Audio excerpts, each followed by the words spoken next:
Hello and welcome to a very special episode of Kaiju Weekly, the weekly podcast that introduces you to the wide world of giant monster media. I am your host, Michael, your guide for Sentai. Thank you, Jay. And I am joined by my wonderful co-host. He is back from his, I don't want to say podcation, because it's probably not much of a podcation, but he is back from parts unknown, Mr. Travis Alexander. Hey! Hello, everyone. I can't see the chat, so I don't know who all's here, but hello to everyone. I'm sure they'll all start pouring in eventually. At least I hope so. We're at least not going to be talking to ourselves the whole time because we do have some special friends joining us. She is the queen of all things streaming, Miss Kaiju Kim. I got mine. Mine's already in the bowl here. See, I feel so left out because I don't have any ramen. I don't have any ramen to eat during this stream. I just have beer, if that's okay. I would have a bowl of it, but I'm not really hungry right now, so I'll just have the packets. Well, I am, so I'm going to be eating my bowl of ramen. Absolutely. Well, you guys do that, and we have a few more very distinguished guests to get to.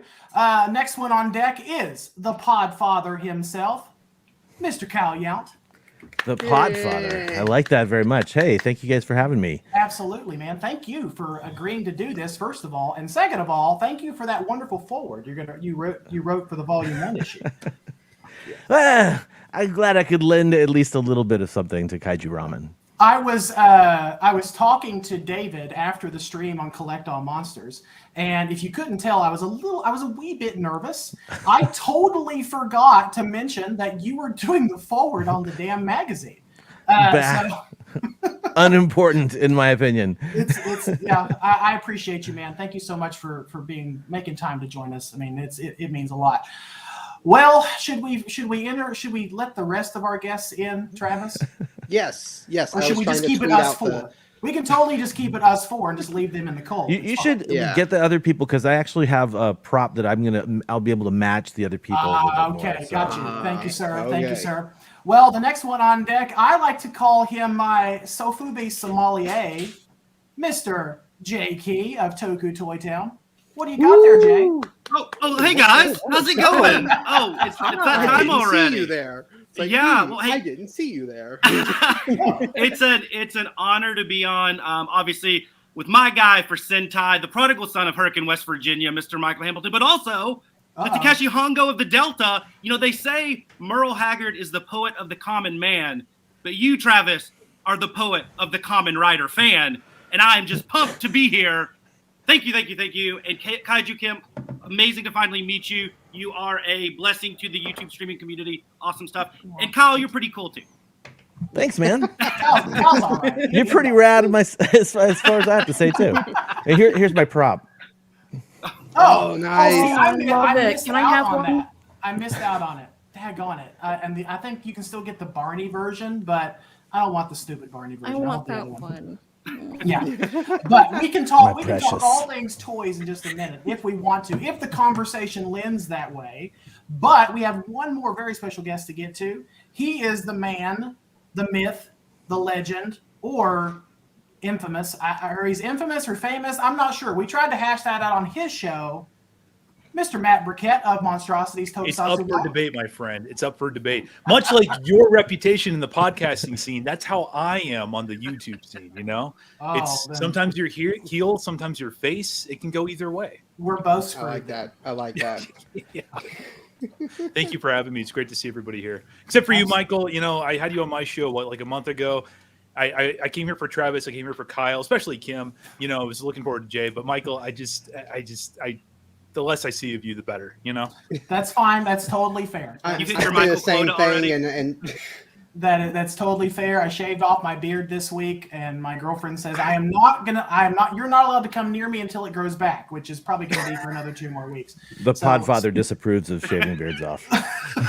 He gave me so much gruff when I shaved mine, and then he goes and shaves his, and I'm like, what the heck? Yeah, absolutely. Well, I mean, Travis, you do look good with a beard. It's a shame. It's a shame that you don't get to keep it around as often. But we all know how much you love your baby face. So So yeah, we appreciate everyone here. Kim, as always, it's a pleasure. Kyle, Jay, Matt. I debated on whether I wanted to say your name, but it's fine, Matt. And of course, my good friend Travis Alexander. Good old you. Good old you. Like, I know it's. I hope this is not going to be one big cluster, because honestly, I did not expect this many people to log on at one time when we started the stream. I thought we were going to space everyone out, but hey, I'm glad you're here, because we're going to talk about some kaiju. We're just going to kind of, I guess, what do they call it in the podcasting realm? A gab sesh. like a bunch of old maids, maybe just talking about kaiju and like back in my day. But yeah, I'm so thankful you guys are here, and we're here for one specific reason, and that is to count down a very special event, which is Kaiju Ramen Volume 1. And as a quick update, since Travis will kill me if I don't actually share this with people, we are currently at, let me pull it up here, because where are you? So smooth. I know. He's still learning how to StreamYard. Look, guys, come on. It's been a long day. We're currently at $10,757. So thank you so much, guys, for your help and support. I said this in the video that I made for Kaiju Ramen. There is no way on Godzilla's green earth that we would have ever done this without every single person that has given their hard-earned money to this project. It means so much.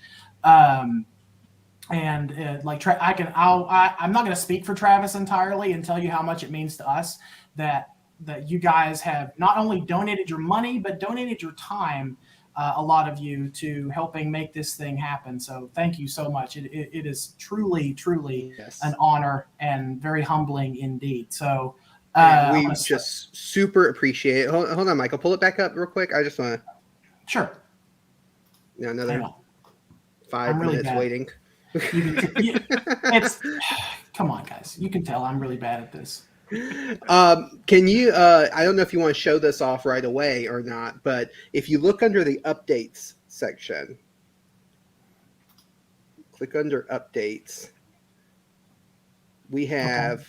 Well, we have our announcement for Kaiju versus Ramen Art Challenge. A lot of people have submitted to that. We've been getting a lot of things. That's still going on. Even after the Kickstarter ends, we're going to continue that for another week after that. So anybody who's listening to this, I want to get this out of the way real quick. If you have some artwork of Kaiju with ramen and you want to send it to us, it doesn't matter how good or bad or how professional or amateur, you can send it to us and we will include it in the magazine now, because we reached our stretch goal to actually include it in a section in the book.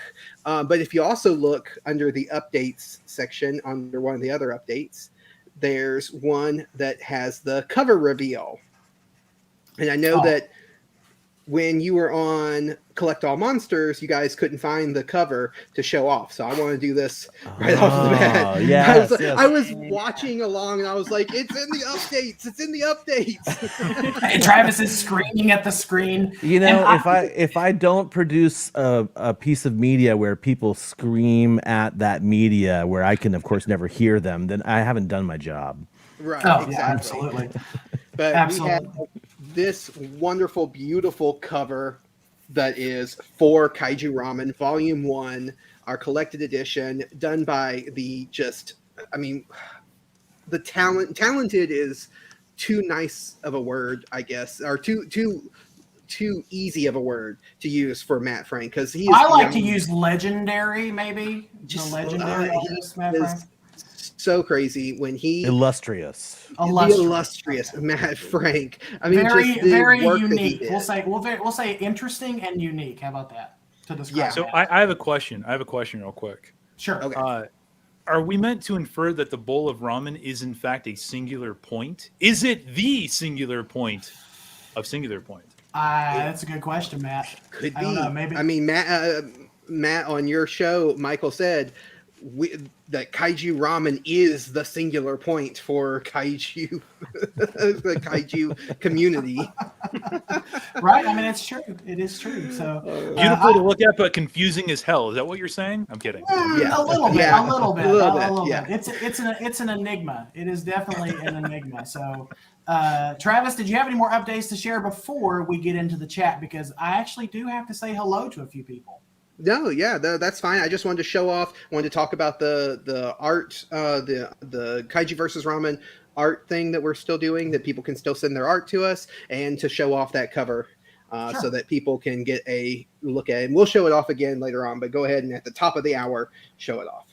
Absolutely, absolutely. And speaking of an enigma, that charismatic enigma himself, Mr. Henry, the host from It Came From a Monster Movie, is in the chat with us. Hello, Henry. How are you? And yes, we are a bunch of nerds. Look Thank at these you. nerds. What's up, Henry, Henry? it takes one to know one. Right. Thank you for acknowledging that. Thank you for acknowledging that.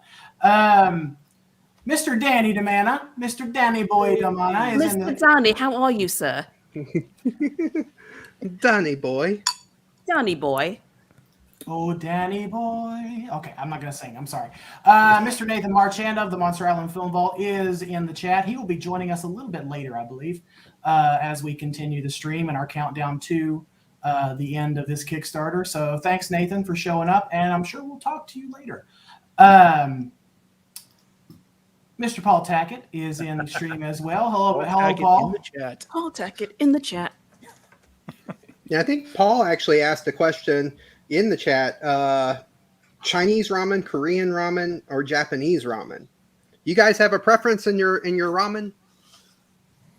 I'm a hardcore tonkatsu shoyu fan, so definitely Japanese. But I mean, Nice. technically, it's all Chinese originated. So Originally from China, but I lean towards Korean because I have Korean family, and gochujang is like ketchup to me.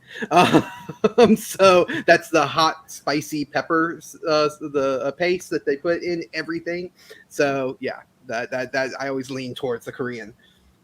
It's because Travis is bougie. He eats the bougie ramen. How is that bougie? I don't know. I don't know my ramen. I'm a terrible fan. I'm a terrible fan of Japanese media because I don't eat a whole lot of ramen. I'm sorry. Gochujang's like the sauce of the common man in Korea, man. That's Yeah, the it's opposite like of everyone bougie. has it. Yeah, I'm with Kyle, man. I'm a tonkatsu guy. Give me a good pork cutlet, and I'm a happy man. So I'm gonna go with Japanese here. Okay. Kim, do you have an opinion? I don't really eat a whole lot of ramen. I'm also a bad fan of Japanese media because I'm not a huge ramen person. But I'm not alone. Whatever kind. What's this whatever kind gatekeeping this is, happening I guess. Instant ramen. That's her favorite ramen. Instant. Whatever you can find at the Dollar Tree for a dollar. I mean, yeah, I'll take it. I'm not picky. Okay, so judgment. I think Paul has the most important comment of the stream. Be on the lookout for Matt. That is the most important comment of the stream tonight, I think. Thank you, Paul, for that Very wisdom. accurate. Yes. Who else? I'll behave. I'll try to. I'll try to.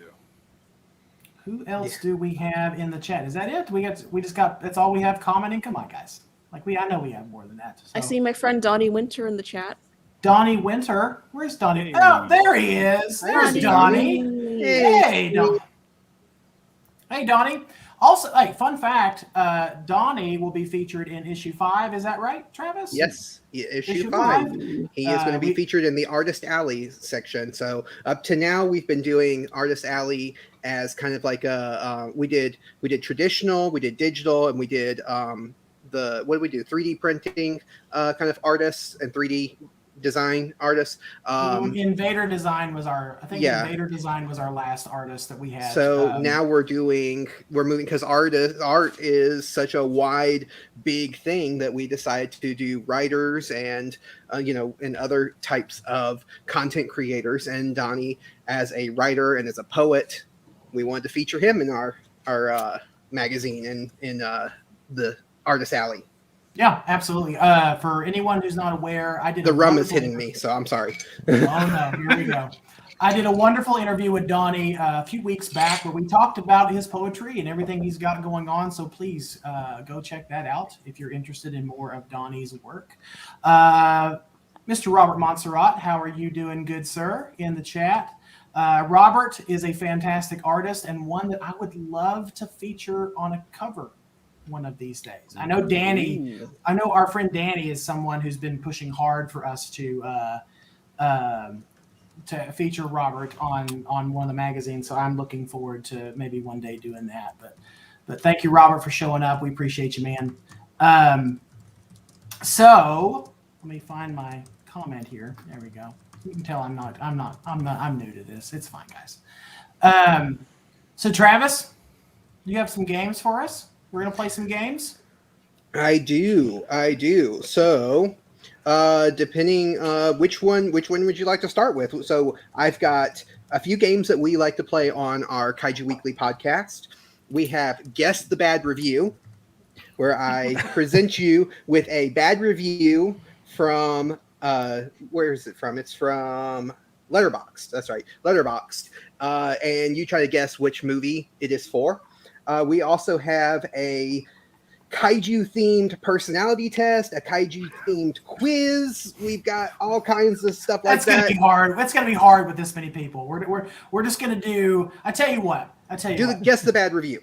Let's do Guess the Bad Review. Because I think that's gonna be fun. Okay. Now we're gonna do Guess the Bad Review. So Travis, do you want to read the review questions or do you want me to? Well, since I have them in front of me, I guess I am. That's fine. Whatever. Okay. Cheers. Travis for the win. So Guess the Bad Review. So I picked out 2 reviews for each movie, and I have, 1, 2, 3, 4, 5, 6 movies. So I'm going to read both reviews, and then you guys can guess which movie that this is a review for, an actual review. So first one, 1.5 stars. There is a reason you have never heard of this movie. It's a really mediocre 70s flick. Now this is all from the world of kaiju. So, any specific kaiju? Or it's not like Star Wars or anything. Are we talking Gamera, Godzilla? From across the board in the monster movie sphere. Okay, fine. Across the board. Okay, so that's the first one. Now, for the same movie, here's a 1-star review. There is so much sexual tension between the woman and the monkey. Oh, no. Can you guys guess the bad review?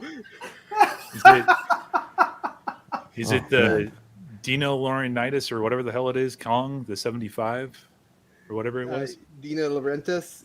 Yeah, Dino Laurentiis. Okay. That's an answer. That's an answer. I was going to guess Mighty P. King Man. Mighty P. King that's Man. a good one, too. That is a good one. I'm with Matt. I think it's a 76 Kong. I think I'll go with Matt too. Yeah, I think I'll go with Matt. Just too. the one scene, the groping scene. Okay. Yeah. Okay. Yeah. So also Nathan Marchand guesses. The chat is answering as well. Nathan Marchand says Kong 76. Robert Montserrat says The Last Dinosaur. Close, but no cigar. I like the thing that the Last Dinosaur and Mighty Peking Man have is because you guys heard the first review, which is there's a reason you've never heard of this movie. Realize that average person probably has never heard of this movie, so that plays yes, into it's a very maybe. smart guess on my part. You guys ready for me to reveal the answer? Go ahead, reveal the answer. All right, it is King Kong 76. That movie no one has ever heard of. It just happens to have 2 of the greatest actors in the English-speaking world, and Jeff Bridges and Jessica Lange. But yeah, nobody's ever. Universal Studios had the ride. No ride. Yeah, there's a reason you've never heard of this movie. I love it. People on Letterboxd are a totally different breed of human being, and it is hilarious. This is true. Okay, Travis, hit us with the next one, man. Okay. So this one says, I refuse this garbage. Don't answer. That could be anything. Godzilla versus Megaguirus. This is shut your mouth, sir. Godzilla 2014. Ooh. This is my only Matt Reeves movie. Oh no. This is my only Matt Reeves movie, and I hate this movie. So, as for the Batman, yeah, that was one whole review. So I refuse this. I refuse this garbage. This is my only Matt Reeves movie, and I hate this movie so much. As for the Batman. Cloverfield. As for the Has to be Cloverfield. One more review for that. Oh, that was a half-star review, by the way. One more review for the same movie. TJ Miller is in this, and his character doesn't die until the end, basically. So 0 stars. I'm so glad I cannot do a TJ Miller impression because it's got to be Cloverfield. I'm going to steal Mr. Danny DeMana's answer and say Cloverfield. So I was hoping the TJ Miller one would throw some people off because he also did Underwater, which, and he died towards the end of that movie too. Okay, yeah, he was in that movie. Never mind. Yeah. But okay. Matt Reeves, yes, it's Cloverfield from 2008. Yeah. Like I hate shaky cam. I hate shaky cam. Anyway. Yeah. Go ahead. Next Okay. one. Hit us with the next one. Next one. This one's gonna hurt. This one is a 2-star review. Hail to the King, 60 Years of Destruction. Sorry. My review was only 1 star for that, Kyle. So That was what think gave I me get it. away. I knew I was wrong because it was 2 stars and not 1. 2 stars. Yeah, we're not going with 1 star, Oh, come half on, star. Kyle. Your hail to the king was at least 3 stars. So this is the review, and this is not going to tell you anything about this movie, but it is hilarious, and I just had to read it. So anyone else remember those inflatable mascots at baseball games? And there was this big clam named Clammy Sosa, and he would eat the umpires and stuff. This was sort of like that. That was a 2-star review of this movie. Wow. Jay, you're the baseball fan here. You got any inklings? Any inklings? Because that really does help in this game. Right, yeah. It narrows it down so much. I know, right? Well, this might push the envelope. The next review might push the envelope on our family-friendly thing that I was talking about earlier. Hang on, Travis. Hang on. Travis, hang on. Good night, Paul. Thank you so much for showing up. We appreciate it, man. Yeah, Hi, Paul. night, Paul. Hi, Paul. Now that Paul's leaving, we can finally say 1.5 stars. I'm just kidding, Paul. Don't deep throat Godzilla unless you're ready to literally explode. Oh, no. Oh, that's the 2014 one then, right? Kim looked like it hurt her. He's like, that was painful. Gamera versus Iris. Godzilla 2000. Megaguirus. Yes. I like 2000 actually. That's good. It's Godzilla 2000. Yeah. That one about the umpires or the like mascots from the baseball games. I don't understand. I don't understand people on Letterboxd. I think I've seen the clip he's talking about. I don't understand people on the internet in general. Oh man, so yeah, I'm not keeping track of score, so I have no idea if anybody's winning. I think Matt's winning. I think Matt's. Yeah, I think I'm just copying winning. Matt's answers. Or am I always losing? I can't keep track. We're all Yeah, how winning. many points are we talking about? Are they arbitrarily going up per question? Like these are the rules that weren't explained to us at the beginning, people. I know. Well, okay, so I will tell you this: the Thank you, Danny. the final game. Or the final movie will be an all or nothing one, and there is, I think, 4 reviews I picked out for that one because I couldn't settle on just 2. But that's we still got a couple more before we get to that one. So this next one, 1/2-star review. I gave this a 1/2 star when I was blackout drunk. I can't remember anything about this movie, and that is for the better. It must have been a truly harrowing viewing experience. I'm standing on the edge of Godzilla battle. versus Megaguirus still. City on the edge of battle. City on the edge of battle. It's just one of those movies that you get drunk. And I just love that. I love that this guy got drunk and his reaction is, I have to go online and tell people that I do not like this movie. It's City on the edge of battle. That's exactly what it is. We're not talking about you, Michael. We know that you drunkenly gave that movie because only a drunk would give that movie a half a star. That's for all the people who love the anime trilogy. Hell yes, that Travis. one's for This you. is why I love you more than Michael.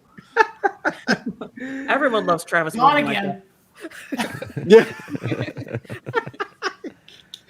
Okay, half-star review for the same movie. Watch this for the Evangelion reference. Wasted a segment of my limited lifespan. That is definitely. Is it Shin Godzilla? I was gonna say the same thing. Shin Godzilla. Kyle's probably right on that.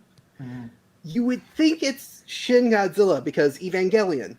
1 hour photo. 1 hour photo, exactly.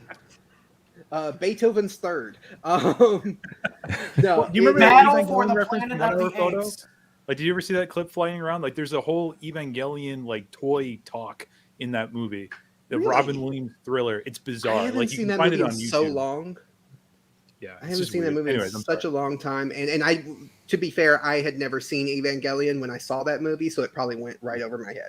So, because I only last year saw Evangelion for the first time. So, anime nerds, don't kill me. It's actually Kong Skull Island. What? Now, somebody explain to me, maybe chat can explain to me, where is the Evangelion reference? Now, to be fair, I'm not an Evangelion fan, but I don't know what the reference is. I mean, the giant water buffalo, obviously, right? Yeah. That must be it. Yeah. Are we sure that they're really thinking about Evangelion? I mean, Is we're this talking an about in-person who's drunk? letterbox reviews, so Maybe. legitimacy. When we played this game on the podcast, there was one review that was somebody reviewing another movie that wasn't on Letterboxd, so they just put that review under a different movie. They're like, it's like, I'm putting a half-star review I for can't this other find movie. Godzilla versus Megalon, so I'm just gonna put this here under Godzilla 2014. It's Really exactly hated how the it was. Seatopians. Wow. Exactly how it was. Oh, Exactly how it was. Oh my goodness. Oh, people, like I said, they're a different breed. Okay. Oh, hey, really quick, Next- guys! I just saw the guy that stands at the vanguard of the VHS movement, Mr. Danny DeManna, defend the Great Death Kappa as being not that bad. So I'm right there with you, Danny. As far as kaiju parodies go, it's at least in my top 4. I love it. It's good Okay, stuff. that's fair. That's fair. Good job, Danny.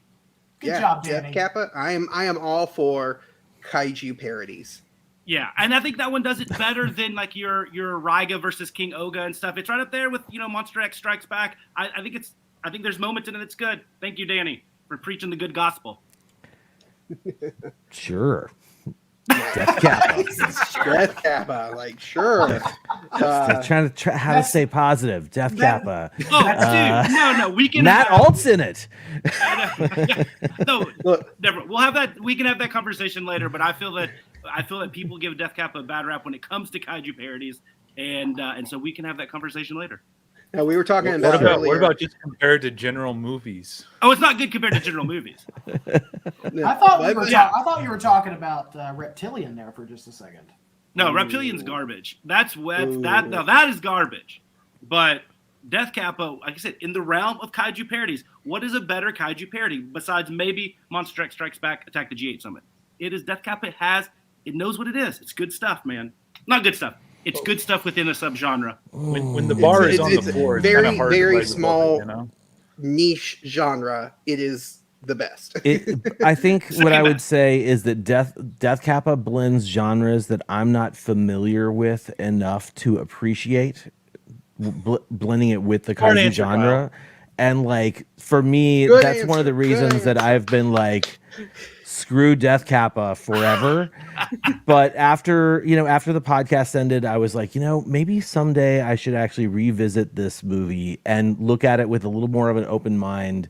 And because as many people no, basically, I dismissed that movie as soon as I saw it because I was like, this is not what I was promised. And I just have to like accept that you don't always get what you're promised. And this is a movie on its own without the promise of Tomoe Haraguchi just, pulling the wool over my eyes. And I just not a big fan of it. And I just think I'm going to revisit it at some point and look at it from a different perspective. I think you should.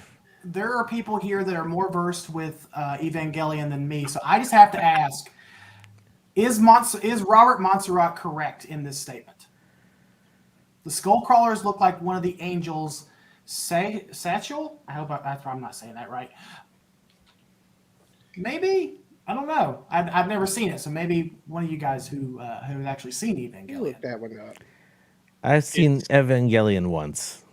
Yeah, really that's me too. Oh yeah, that's the one that has two arms and walks on its arms. So yeah, I can see it's kind of, and it has like a skull head. So yeah, Okay. yeah, I can see That's it. fair. Cool. Okay. I can see it. Good job, Robert. That's a And, Gabora reference, if anything, though. Gabora, I mean.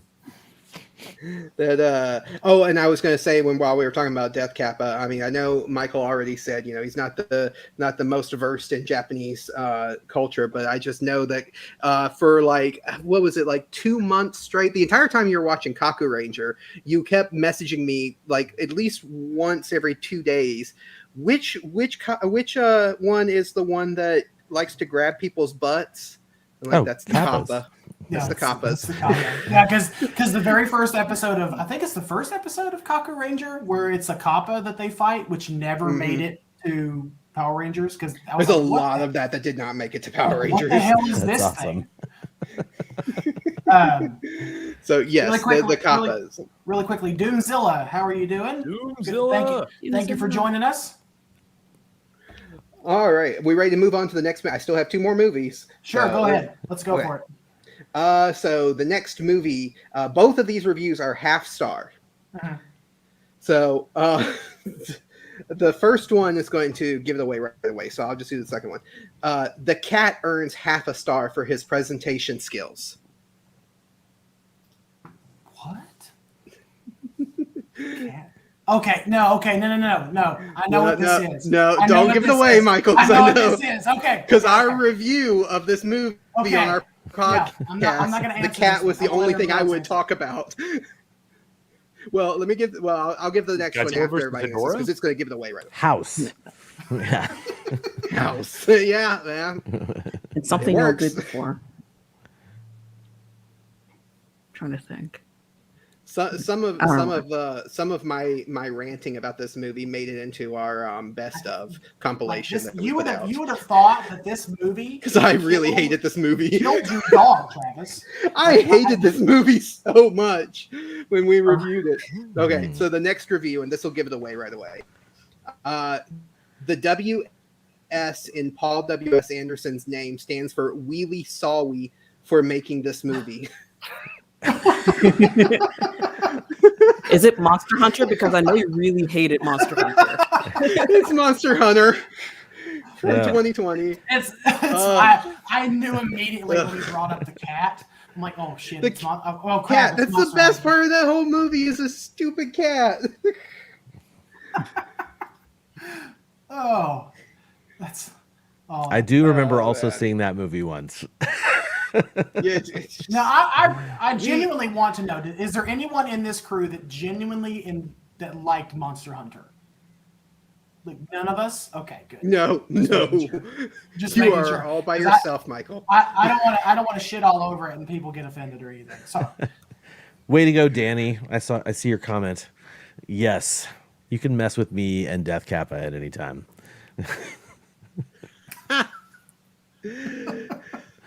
Nice. all right, Travis, what's the next one? Just just flashbacks to our review on the podcast. I ranted about that. I'm a happy-go-lucky kind of person, but I really ranted on that movie.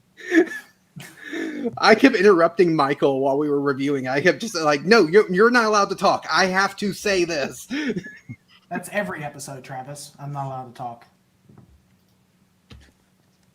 Now you know that's not true because I'm kidding. we have an entire It should segment. be true, but it's not true. Right. We have an entire section that we used to do on the podcast, which was me and you debating about things like we called it Kaiju Clash, and I remember when we fought over who would win in a fight, Lord Zed or who was it? Belial. Or Belial, however you want to say it. Belial. Yeah.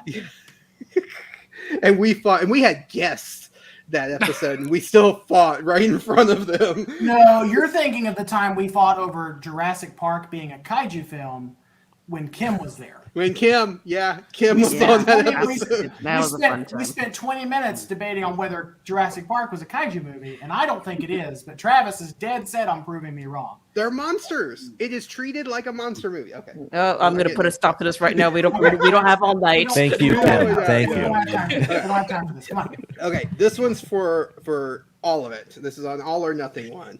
For Kim. For 500,000 points. So we have 4 reviews for this. So the first review is a 2-star review. Can you imagine how much crap that little girl would have to put up with on a daily basis? Okay. I think I know already. That's But what okay. Second review. Doesn't have a star. No star rating for this one. I'm so relieved he's getting his own standalone movie because this character, redacted, would absolutely wreck both Kong and Godzilla. No sweat. Some kaiju have no need for competition. Okay. And I might skip the third one because the third one kind of gives away. So I'll just cut to this one. So in the prologue of this movie, you can see a half-constructed Freedom Tower in the background. Throughout the rest of the movie, the filmmakers show the Freedom Tower many more times, this time fully completed. This means years have passed since the main character was born. Is it possible this little version of the main character is actually a 5-year-old? Has he just never been loved? Does this movie take place in 2013? The Freedom Tower is now completed. The main girl has a 2013 MacBook, and we're moving. It keeps going from there. And then this is just a rant about the Freedom Tower in New York. It has nothing to do with the movie, really. And then the last one, half star. This movie has scarred me for life. I need to sue. I went to see this movie as a joke, and in retaliation, I watched a big dog pee on a tree and a dude fart in a kid's face, present his butt to be sniffed, and see a small dog presented to Clifford's butt to sniff. Oh, yeah. Man. I should have known you would pick that one. That is not a kaiju movie. Across the world of kaiju, Oh my gosh. we're Way any to troll guesses? Way to Clifford the troll Big Red every Dog. single Best person on this stream. Clifford the Big Red Dog, the best kaiju movie of 2021. I am so ashamed of that. I don't even want to bring in our other guest that just showed up. I totally was going to guess Colossal at first, and then that. That would have been too easy. Oh boy.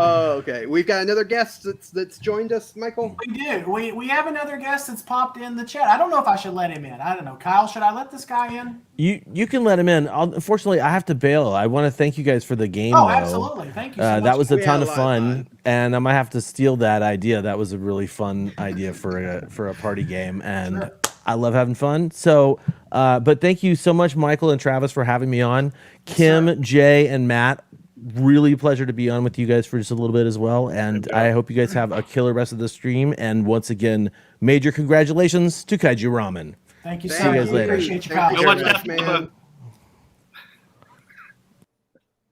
All right. Okay, so since we had to get rid of Kyle, I guess we're going to bring in the B team now. So coming in on the Junior stream is my good friend. Also, I don't know if he's quite my Safube sommelier, but he's pretty close. Mr. AJ Russo. What's going on, everybody? Hey. Thanks for having me. Hey. I'm glad I could just come in after Kyle as the B team. I really appreciate that. Worked out perfectly. It did, yeah. I think Absolutely. I'm meeting and talking to some of you for the very first time. What's going on, everybody? Nice to meet you. Yeah. Thank you so much for having me on. Congrats Absolutely. to Kaiju Ramen. Thanks, man. Thanks. Is it still over 10K, right? Actually, I don't know. One backed, After the no one backed Clifford- out, right? After After me this stream, referencing Michael had a lot of Clifford, it people just back out. You know. Yeah. we're actually down to $5,999. yeah. It just because went of like that Clifford nosedived question. after. What? Clifford Um, is totally Kaiju. What's the problem? Thank Oh, you. okay. All right, you. you're done. You're done. What? Bye. According to my daughter, Clifford is totally Kaiju. All right, okay? fine. Yeah. Like I will Michael, did you hear that? According to his daughter, so you have to admit that Clifford is a kaiju for the children. For the children. For the kids. For the children. For the children. No, we are actually right now, just to give an update on funding progress, we are at $10,845.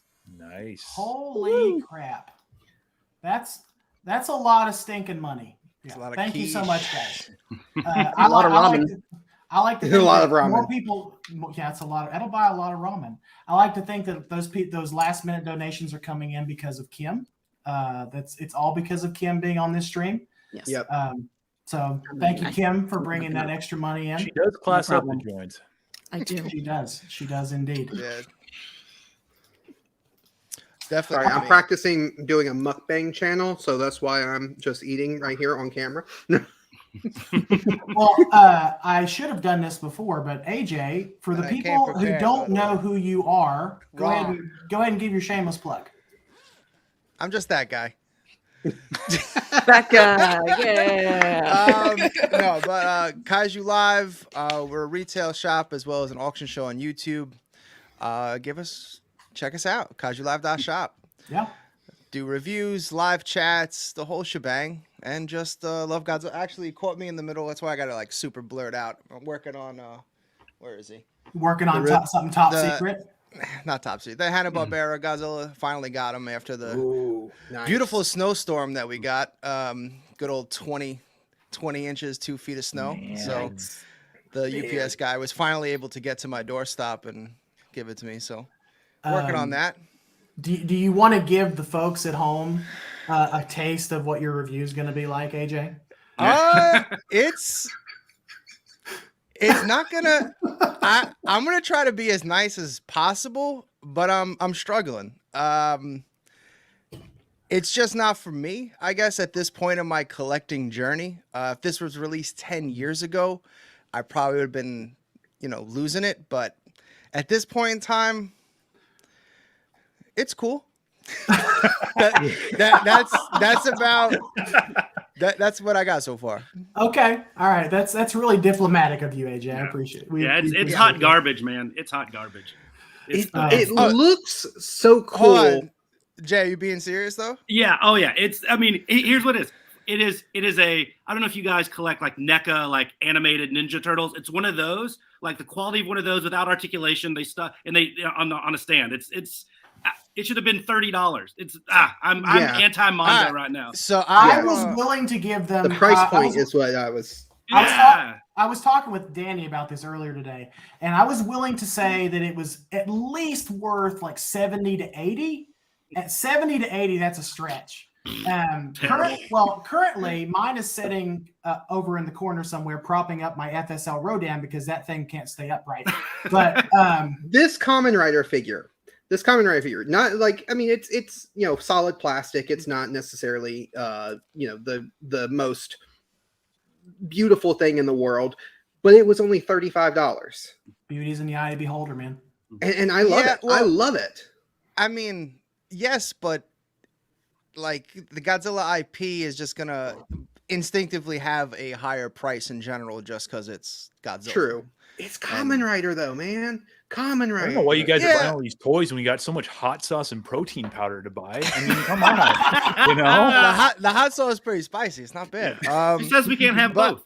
What I was disappointed Hot on, and sauce, you'll man. see.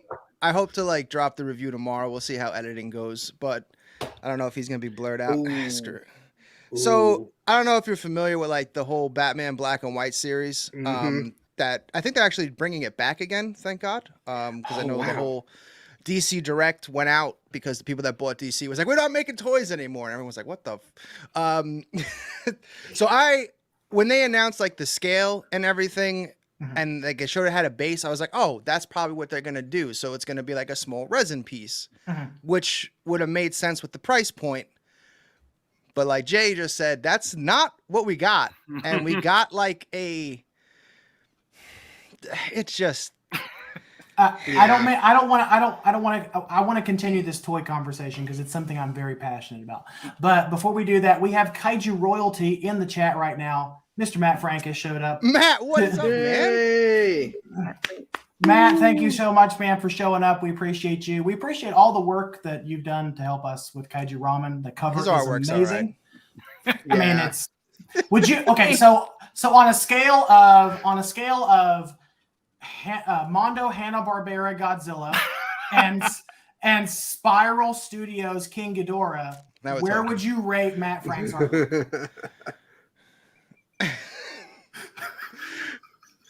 I guess it's almost like it'd be like a bootleg Spiral King Ghidorah somewhere around there. Somewhere around NECA. Yeah.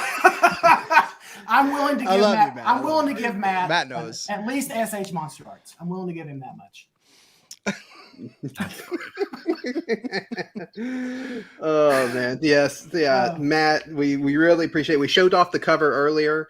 If anybody who has just joined, I don't know if there's been very many people who have joined in after we got started, but we can even show off the cover art again if you want, Michael, just to show what Sure. the cover for Kaiju Ramen Volume 1 is going to look like. Just fantastic work. The cover is just beautiful. Oh, it's gorgeous. Like AJ, you thank you for having me on to talk with Matt it's been like 2 weeks now. Like this whole month's been a blur. I love how I'm cut off when you go to this box. I gotta like, hey, what's up, everybody? You still see me down here? Half of AJ. He's in the Kaiju basement right now. For real. I mean, literally, Yeah. that's exactly where I am. Right.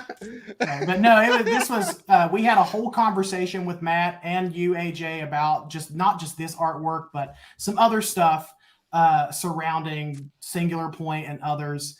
So I just really appreciate you having me on and talking Oh, about of that. course, man. The live chats are just so much fun, and Yeah. you know, we go on some rants that have nothing to do with anything, but it's all. I still have no idea how I cut like an hour and a half out of our conversation for the super chat. Like honestly, like when I watched the super edit that I made, and I was like, how the hell did I do this? It took way too long. So I don't even know if anyone went back and watched the full 2-hour thing, but there's some spicy stuff in there that I purposely left out. Yeah, sorry to cover up your face, AJ, but Mike's Nah, it's all Monsters is in the chat. I just cover him completely. Mike's Monsters is in the chat. Hey, Mike, how are you doing, sir? Mike is one of the fantastic artists that has done cover art for Kaiju Ramen, and we deeply appreciate all of his Yes. work. I actually have the issue that he did right here. This is issue 4. That's the cover that he did. And this is a good time to mention, too, along with Matt Frank's cover that we just saw, inside the book, we are going to have all of these covers that everyone has done. We've got this one. We've got our issue number 3 cover, which has the Hanna-Barbera Godzilla. We were just talking about him. And we also have from Chris, who did our Godzilla vs. Kong cover, and I have Sean's over here. It's inside of a frame, so I'm not going to lift up the whole frame. But for issue 1, all of these are going to be inside the book without all of the print on it, so you can just see and enjoy the artwork just as it was meant to be enjoyed. And they're also available as posters as rewards. So for people who pledge for higher tiers, they'll get some of these pieces as posters, as prints.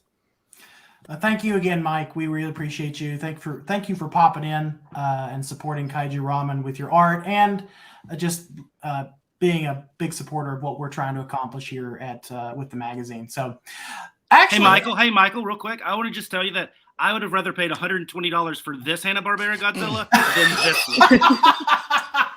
This one's way better. And this one comes with Godzuki.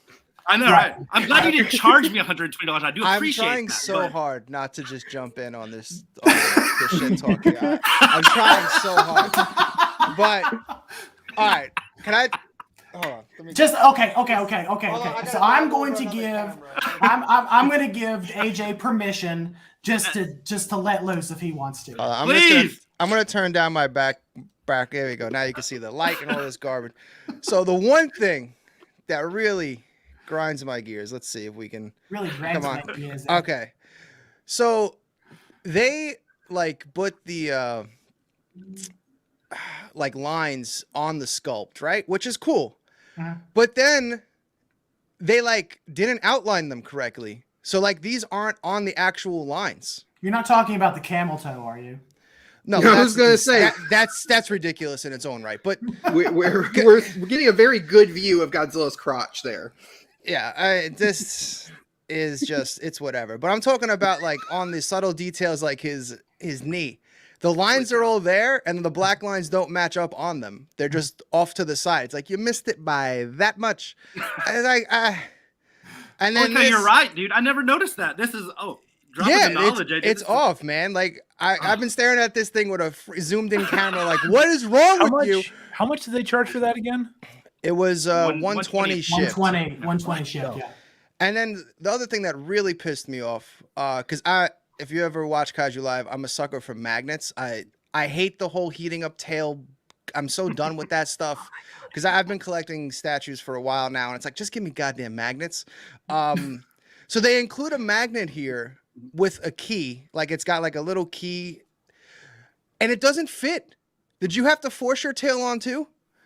Yeah, I did. Right? Yeah. It's you put a magnet on here because it's supposed to just click in, and it doesn't click in. You had to actually. Yeah. I was like, are you kidding me? I even bent the key a little bit because of forcing it. I was like, I'm gonna break this on the live stream. If I break it, you might. I mean, everybody honestly, has to pledge another $5 for Kaiju Ramen Volume 1.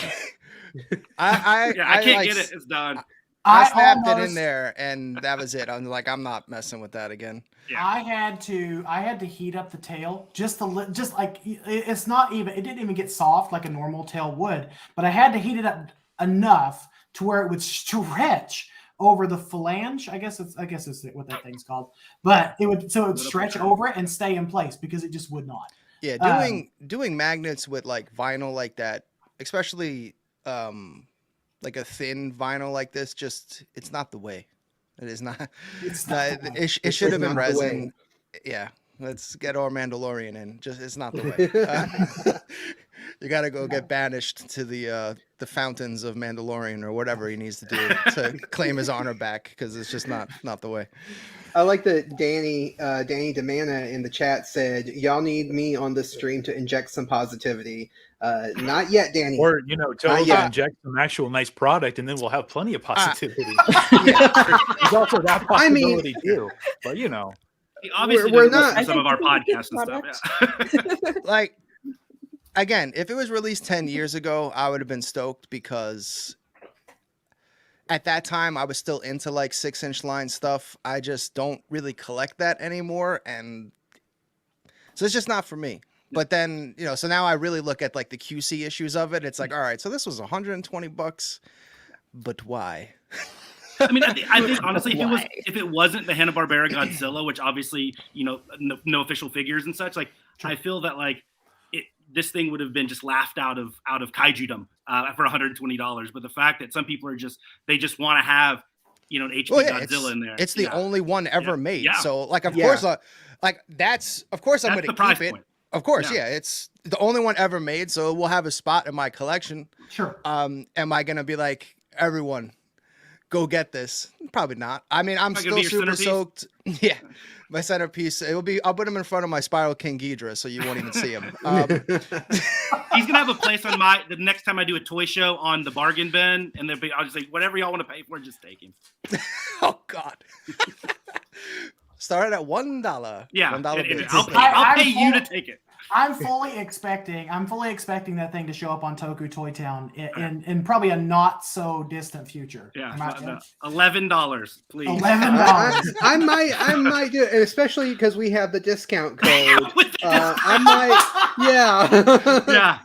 I might Only take advantage if of they that. get the 10% off though. Only Right. fair play. Oh, shameless plug. by the way. Hey, all right. There it is. Yep. I'm gonna go buy something right now. Hold on a second. Yeah. There you go. Shameless plug. I don't know, Jay. I asked you this the other day. How many people have actually used the code outside of me and Danny? Because I know me and Danny have tore that sucker up. Yeah, I mean a few, man. It's been a good success. I really do appreciate you guys plugging it, and it's always cool when on the side, of course, in the magazine, being right there next to Kaiju Live, it's like it gives me instant credibility in the collectibles world, man. It's really cool stuff. But no, I do appreciate all the nice stuff that you guys have said. It's really nice of you guys, and I know it's definitely helped to get our the Toku Toy Town brand out there between you guys and what we do on YHS on Monster Island. It's been great, so I appreciate it. Oh, absolutely. One of the first there you ads in the magazine. Did you get Jay, did you get yours framed? I was talking about this on the chat that I did with Mike. Because that's the first ad we've ever had too. Yeah. So I'm just like, do I rip this out and frame it? Or Yeah. do I like Kaiju Live? do I just like flatten the book out as a whole book and frame it? Because I haven't quite figured out how I want to go about it. Because it's when you awesome. make that decision, let me know. I might have to copy you on that one. I told AJ he's just trying to mutilate my work is all. Yeah. It's gonna cut it into little pieces and then glue it back together like a psychopath. Just make a collage. But Travis came to me. He's like, "Hey, we have someone wanting to sponsor the magazine." I said, "Oh, cool. Who is it?" He said, "Toku Toy Town." I was like, "Who the hell's that?" Yeah.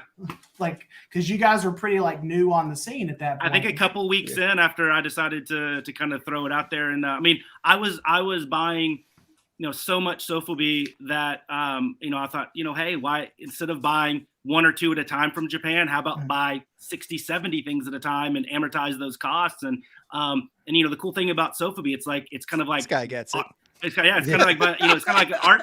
It's kind of being an art dealer, right? Like there's these rare pieces, and I take the chance, and maybe I pick one out, and maybe nobody ever. I mean, I have stuff that Sofubi, some of it gets out there, man. It's kind of some wacky stuff, and people, I might not ever sell it. I'll take that risk, but then there's stuff that the sparkle glitter Marsan 350 Biogoji, for instance. I mean, I tried my hardest to buy about 10 or 15 from a seller over there, and it's just hard. So it's fun. I mean, I'm going to buy stuff from there anyway, or buy Sofubi anyway. I might as well buy it for everybody else and get more people like loving and digging this little subgenre of kaiju collectibles that I love so much. And so that's really was the impetus behind it. I'm like doing it anyway, and I love it, and I want other people to at least take a small step into that world because it's really cool. It's so weird having both of my drug dealers on the same call. Yeah, exactly. Your collectibles up here, your Sofubi over here. Yeah. And I don't mean to interrupt you guys. Have a Mortal Kombat fight to. I don't mean to interrupt you guys, but in the chat we had just wanted to say for Matt, he probably has already signed off now, but he said he was fixing to head out. Matt Frank. So thank you, Matt, for stopping by and chatting with us. And also wanted to give a shout out to the Fake Nerds podcast, Brandon McClure, who is a big contributor and a big helper when it comes to producing Kaiju Ramen and getting the magazine, and including he's written some articles for the magazine, also for our website. He's just stopping in to say hi. Want to give him a shout out. So that's all the shout outs. Now you guys can go back to talking about toys. Well, before we wrap up this conversation about talking about toys, because I know this can go a long time. Oh yeah. Speaking of someone who wants to keep it pretty positive, my good friend, Mr. Danny Boy, is coming into Danny is Boy. coming into this. Oh, goodness. Are you eating ramen? Yeah, there you Yeah, go. I emptied Somebody it out. else. It's all gone. It's almost Oh, like I just. wow. You probably yeah. never had anything in that to begin with, Danny. Come on. You're such Yeah, a well, you sniffed me out. Hi, everybody. What's going on? What's going on, man? Nice to meet you. Danny? Yeah, some of you I have not met before, so it's Well, nice to Danny, see go all of ahead you. Everyone's and got introduce ramen. yourself. Do I My gotta go name's make a bowl of Travis, ramen right Danny. now? Tra- I know Tra- where This actually, it's this pronounced might be the first- Travis. I was gonna say Travis, or maybe Travis. like Travis with a silent S. I don't Travis. know. But I mean, honestly, Michael, you were just talking about doing the drug dealer joke, and between two of the gentlemen on screen right now, you probably have at least a couple of rent checks worth of my money. I could have electricity and internet, or I could keep getting obscure, weird crap from Jay, or I could get expensive X Plus figures at Kaiju Live. It's a very delicate balance. Yeah. It is a very delicate. You gotta, you guys are both great, so yeah, I have to balance it out. You know what I mean? And that's So- why they made ramen for times like that when you're like, I need this X Plus, Exactly. so That's I'll have ramen. I'll have ramen. That's right. Exactly. The significance of the name of this magazine just gets like deeper and more real, I think. But It's- anyway, it's- yeah. Thank you for having me on. This is awesome. I didn't expect to jump on so soon, but I'm happy to be here. Hi, Yeah, everyone. absolutely, man. Appreciate you dropping in, and thank you for being such a huge supporter of the magazine. Because Oh, absolutely. I mean, I will give the devil his due. You have edited more articles in the magazine than I would like to admit, because Yes. because that is your day job, first of all, and second of all, we always got to have QC with a magazine with a project like this. But Danny, I like that Michael was doing that secretly. Like, he wasn't telling me that he was sending articles over to you, Danny. I didn't know this. I didn't know. He's just like, okay, Danny. He just come to me one day. He's like, well, Danny's been editing all of a bunch of our articles already, and because I was going, we actually did get Nathan for the last issue to edit for us. So it's like, oh, well, Danny's already been doing it, but I just told Nathan that he could do the next issue. What? Oh, Looks like no. we gotta change Mike's title to Art Delegator instead. I think so. right? I think so. No, it has been a real pleasure. Yeah, I edit and do copy editing and copywriting in real life, and the difference is that this is like it's something I care. It's a topic I care about. So I get to see all of the amazing articles, before they get sent out to the world. I get to see all the passion people have poured into their artwork and the articles and the short fiction and things like that. So there's a lot of cool perks to being able to do that. And I'm so happy to have done it for you guys and just to be a small part of this magazine. It's really cool. Yeah. The one There it thing is. that Danny didn't edit. I didn't edit for the us cover. and I did not. proofread. I did not edit the cover. This was Introcution? Michael's work. I got it too. Yeah. Diamagen. Yes. Oh, come an on, introduction really, to the guys? Diamagen. Yeah. I edited the inside. I did not get a chance to edit Do the the cover. outside. Yeah. Yeah. To be fair, I nobody gotta set mine caught on that. fire now. I gotta set mine on fire. It's So ruined. many It's people ruined. missed Now it's- that. It's a That it was collectible just- now because the next in Kaiju Ramen Volume 1, I'm assuming that this has been. I mean, it's the cover. Are the cover images in Volume 1 in like a gallery, or to Yes. separate They're out the gonna- chapters? Yeah. There will be a They're gonna- cover gallery. Yes. Okay. yeah, will there's it gonna be a cover have? gallery. Does it have the? No, it'll have the No, corrected no. version of that. Okay, I was Yeah. gonna say. It'll that's funny. have the corrected version, Danny. Thank you for bringing that Yeah. up and rubbing I- salt I in ass- an I already assumed. open wound. Thank you. I know that it bothers Michael. Hey, That's you why I like invited to me bring on it the up. stream. You invited me on the stream, so Right. that's on you, man. That's on you. Right, absolutely. So I actually do have something I would like to talk about, like as just a topic of discussion, because AJ, it was something you and I wanted to talk about on your stream, but we just never really got around to it, which is Godzilla Singular Point. And I can think Godzilla's of, singular point. it's a little Japanese. It's a little outside of Matt's what the hell wheelhouse. does Yeah, it's a Singular little outside of Point? Matt's wheelhouse. Yeah, we're not. Yeah, Matt knows nothing about Singular Point. Yeah. I haven't Something that learned Matt anything. knows nothing about. I haven't learned anything about Singular Point from Matt. I haven't appreciated any of his insights or watched his videos multiple times. And I he's a haven't shared them. terrible video. I haven't. I mean, the videos are just look like garbage anyway. So why Oh, would yeah. I do that? But I mean, I haven't shared them on social media. I haven't recommended people watch them. because why would I do that? You know, Exactly. it's yeah. Exactly. See, Yeah. I'm so happy to Can we finally get- talk to people that actually like singular. Almost everyone that I talk to is like, it's okay, I don't get it, too It's much okay. science, and I'm like, Yeah, to each their own. To each their own. But it's nice to be in a, you know, it's nice to be.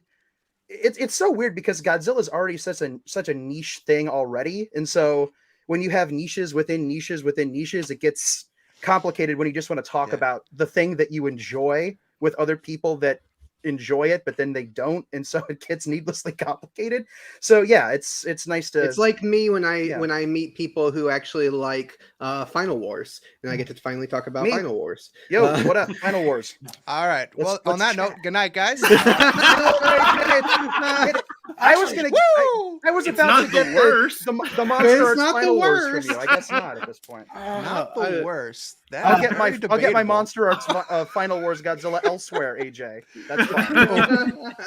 Mr. I didn't- Mr. You got me, I Calliout got in the nothing. chat actually brought up he just left us a really nice comment, which actually is a good segue into what I was about to bring up. Was Matt, you have just published a video on the unmade history of Yes. Godzilla Several of them. Three-part Several video, of them. three-part It's a series. three-parter. So awesome. So Matt, I'm going to give you the floor, sir. Can you take us through like the thought process behind that project and kind of lead us into a singular point No, discussion? because you got to go watch the 3-part video to do that. Well, come on. Link it in the comments. No, Don't spoil. No, I know. First of all, Kyle, thank you so much for the extraordinarily kind words. That means an awful freaking lot. That it really is something. It was a very long process. They started in 2017, didn't really get everything down till about 2020. Went through a lot of different scenarios. It was probably, I believe, in 2018 where they kind of hit the general outline of like what they were hoping, or actually, I guess like the earliest form of what we would later come to know as the show itself, right? But between 2018, probably somewhere about then, and then 2020 at some point, it was all about refining this stuff. And there was a lot of stuff in that era that, things coming in, going out, that kind of thing. But they kind of knew the general story outline. But there was everything. There was Godzilla versus Samurai. There was a concept about, Godzilla not even showing up at all. It was pretty wild. It's pretty wild. It's kind of cool because they were kind of given carte blanche, and we're always hearing about how, Toho always seems to really sink their claws into this stuff and really be super controlling. But Takahashi and Enjo, for the most part, besides a couple of, guidelines about the creature itself, they were basically given creative freedom, a lot like, the other anime guys. And I'm guessing Anno and Higuchi as well for Shin. So. Yeah.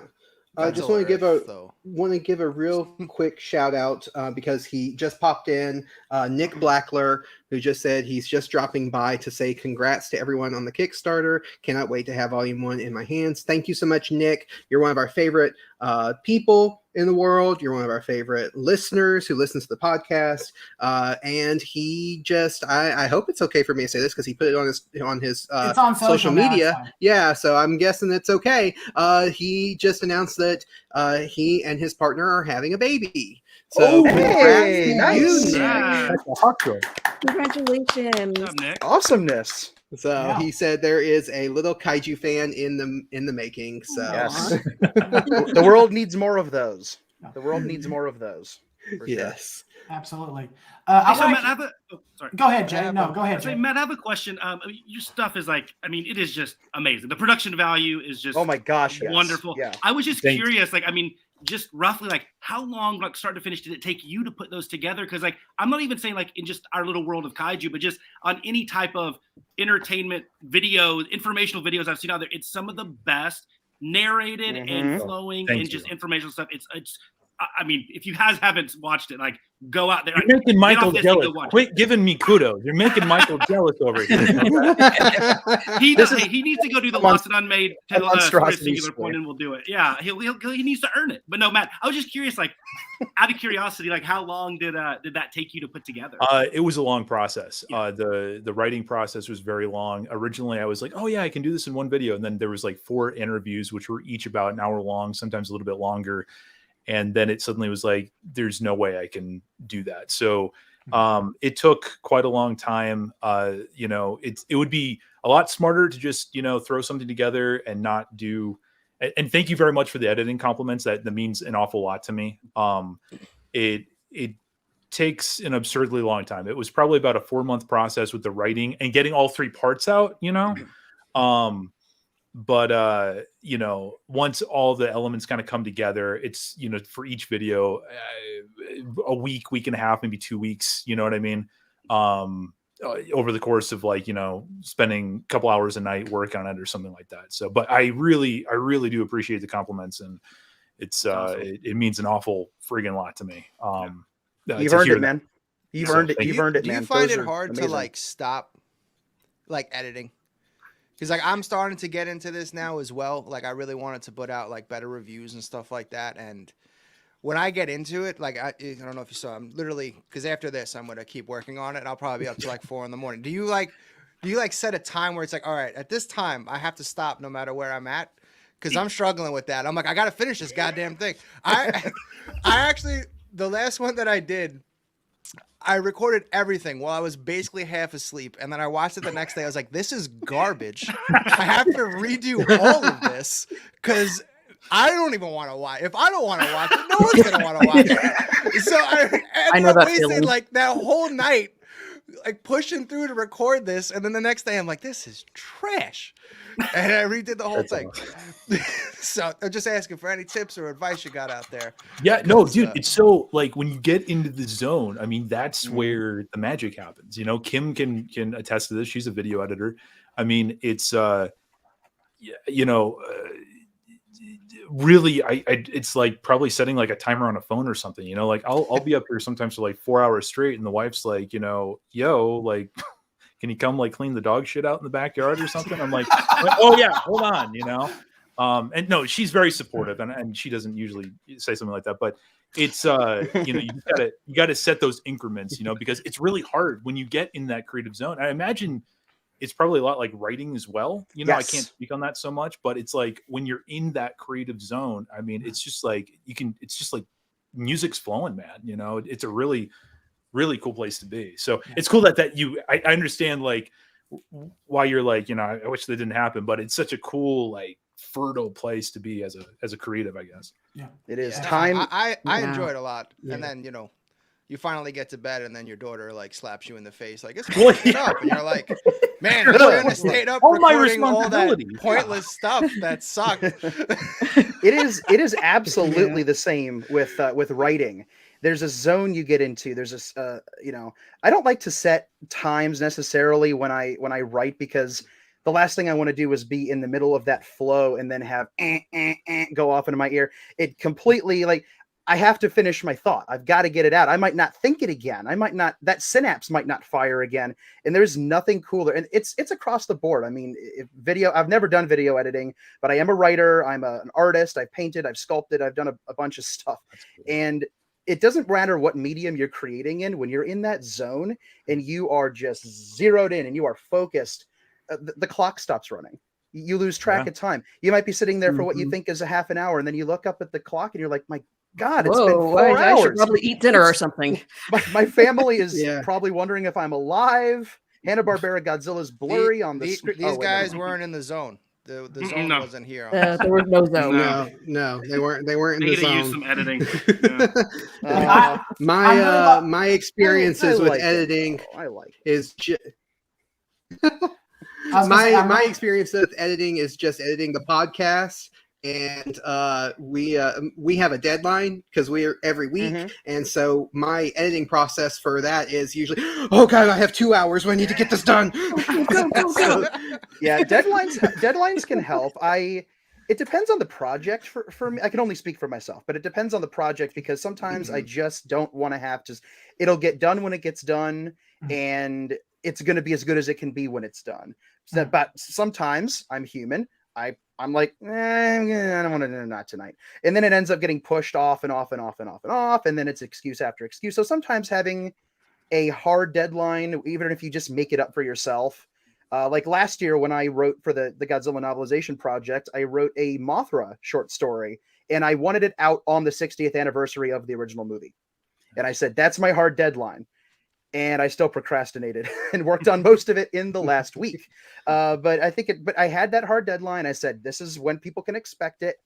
And I hit the deadline, and then I slept for a week after that. But because it's not a very labor intensive thing either, but it was sometimes it's a lot of brain power is involved in a lot of writing. brain power, which I struggle with on a daily basis for most things. So you gotta take what you can get. I'm the dope here who really liked the Hanna-Barbera Godzilla, so I can't speak for my mental powers. Yeah, you get a pass because you enjoy what you like, buddy. Yeah, I'm not. Yeah, exactly. I'm teasing. I'm teasing. You can't like the figure. I'm just saying. I know you're not saying that. I'm just teasing. It's a price to sculpt ratio. No, it's just not quite where this it needs is to not be. okay. Listen, Right, exactly. I really love this thing. This is not a $120 toy. It's not. No, It's not. Yeah, It's when I took it out of the box and like felt it, and I was like, "What?" Yeah, I was not expecting it to squish when I squeezed it. Yeah, especially I did just say that on your stream. I apologize. But Squishy Hanna-Barbera Godzilla. yes. Yeah, But especially when you're dealing with sofubi and stuff, and it just has that feel to it. And then you take this out, and you're like, this doesn't feel like any of that stuff. no, it was weird. It was What's not. this? It was not It's not what I expected when I took it out. I still love it. I still think it's cool. It's not a perfect figure. I think Mondo is still having a lot of growing pains when it comes to getting they're trying their figures. to find themselves. Yeah, They're trying to find themselves. So this is maybe in 2 years, if they were to have done this 2 or 3 years from now, it might have been a little bit more up to snuff. But I'm still pumped for the Attack Peter one. So I didn't pre-order it. I should have. I feel bad. I should have pre-ordered it, but I did not. But this one I had to get. I want to get back to the conversation about like filmmaking and creative process with. I want Kim to chime in next, but before we do, that's what I was gonna say. We gotta say hello to Adrian Settle in the chat. Hey, Adrian, how are you doing, sir? Yo. What's up, and also, I can always count on Nathan for being punctual. Looks like he's got a running tally for us. We're up to $10,925. Oh man, for the Kickstarter. Are we? I mean, we don't have a lot of time left, but how close do you think we can get to twice the goal? I mean, I don't think it matters because there's that competitive part of my brain that's like 1,200, not 1,200. 1,200. We've had 1,200. That's all he wants us to go down. Can you crash the ship, Danny? Crash the ship. Can you tell it's been a long day on my end? Can you tell? $12,000. But you guys are gonna hit 11, and that's just so damn cool, you guys. That's so cool. Yeah, I hope you guys are proud of what you've been able to do here. We're exhausted. Yeah. No, I can only imagine how tired you are. We'll be proud when it's over. So we'll be proud when it's in. We'll be proud when it's in the people's hands. That's when last magazine I read. And that is something Kaiju that magazine. Oh yeah, that's a good point there, AJ. Yeah, last time I heard there was only one out Kaiju there. magazine. There's only one. Yeah, There's only one out there that I seem to recall reading that somewhere. I'm not sure where. Reading that somewhere. Nathan Marchand says 11K or we riot. You've said that 4 times. We've been counting, just like you. I've been keeping track. He just keeps typing it, and so he wants one of us to read it, and finally we read it. So he won't say we finally read it. Now, Nathan, I'm sorry, Nate. Nathan will be joining us in a little bit. He was also invited to come on the stream. But before we get to Nathan, I want to go back to this discussion on creative process. And Kim, why don't you chime in here and take us through your creative process and kind of what that looks like for you. Well, with my edited content, which I haven't made in a while, but I'm working on more edited content. Like it starts with the writing, which takes a while and a lot of brain power. And then there's the filming of my face. And then my brain turns on as soon as the camera turns on. Brain goes. Why did you want to get into filmmaking though? It's fun. That's really all there is to it. Like, I especially like the editing part because that's where it all comes together. And like you can just create your own world and just like bring it to life on the screen, and it's just amazing. Like I'm working on a short film right now, and for anyone who doesn't know, production's a little sporadic right now because of my crew and cast schedule, but it's going good. It's going okay. But What is the short film called, Kim? Plug it. It's called Cainophobia. I think I'm pronouncing that correctly, but it's the fear of newness. I was originally going to use the word for the fear of change, but that is metathesiophobia, which doesn't quite roll off the tongue the way I want it to. Cool word, not a great title.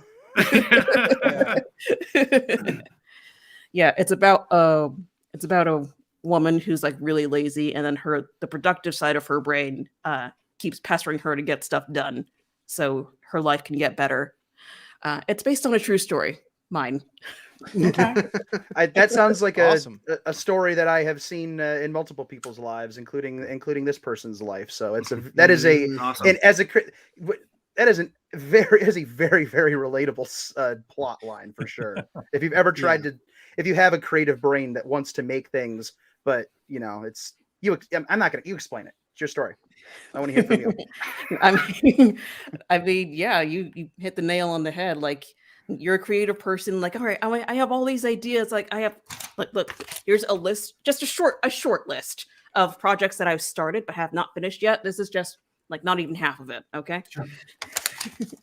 And it's just like, as soon as I get started on it, it's like I start procrastinating, and then it's just like the productive side of my brain's like, hey, what are you doing?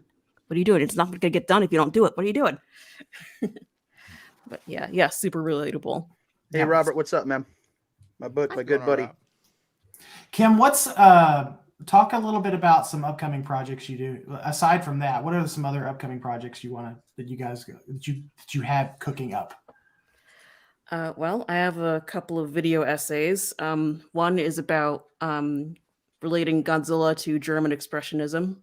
Oh, you are going to do that one. Interesting. I remember you mentioning that on Twitter. That's a really cool one. I am 100% down. We had a little talk about it on Twitter, and I remember you said, "I don't know if there's enough meat to this idea," and I said, "Oh no, there is. You got to.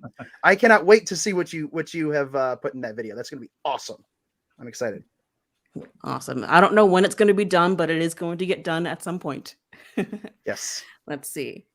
Another video essay I want to do is analyzing the scene from the original Gojira, the oxygen destroyer scene where they first, where Emiko and Ogata try to convince Serizawa to use the oxygen destroyer, like an analysis of that scene.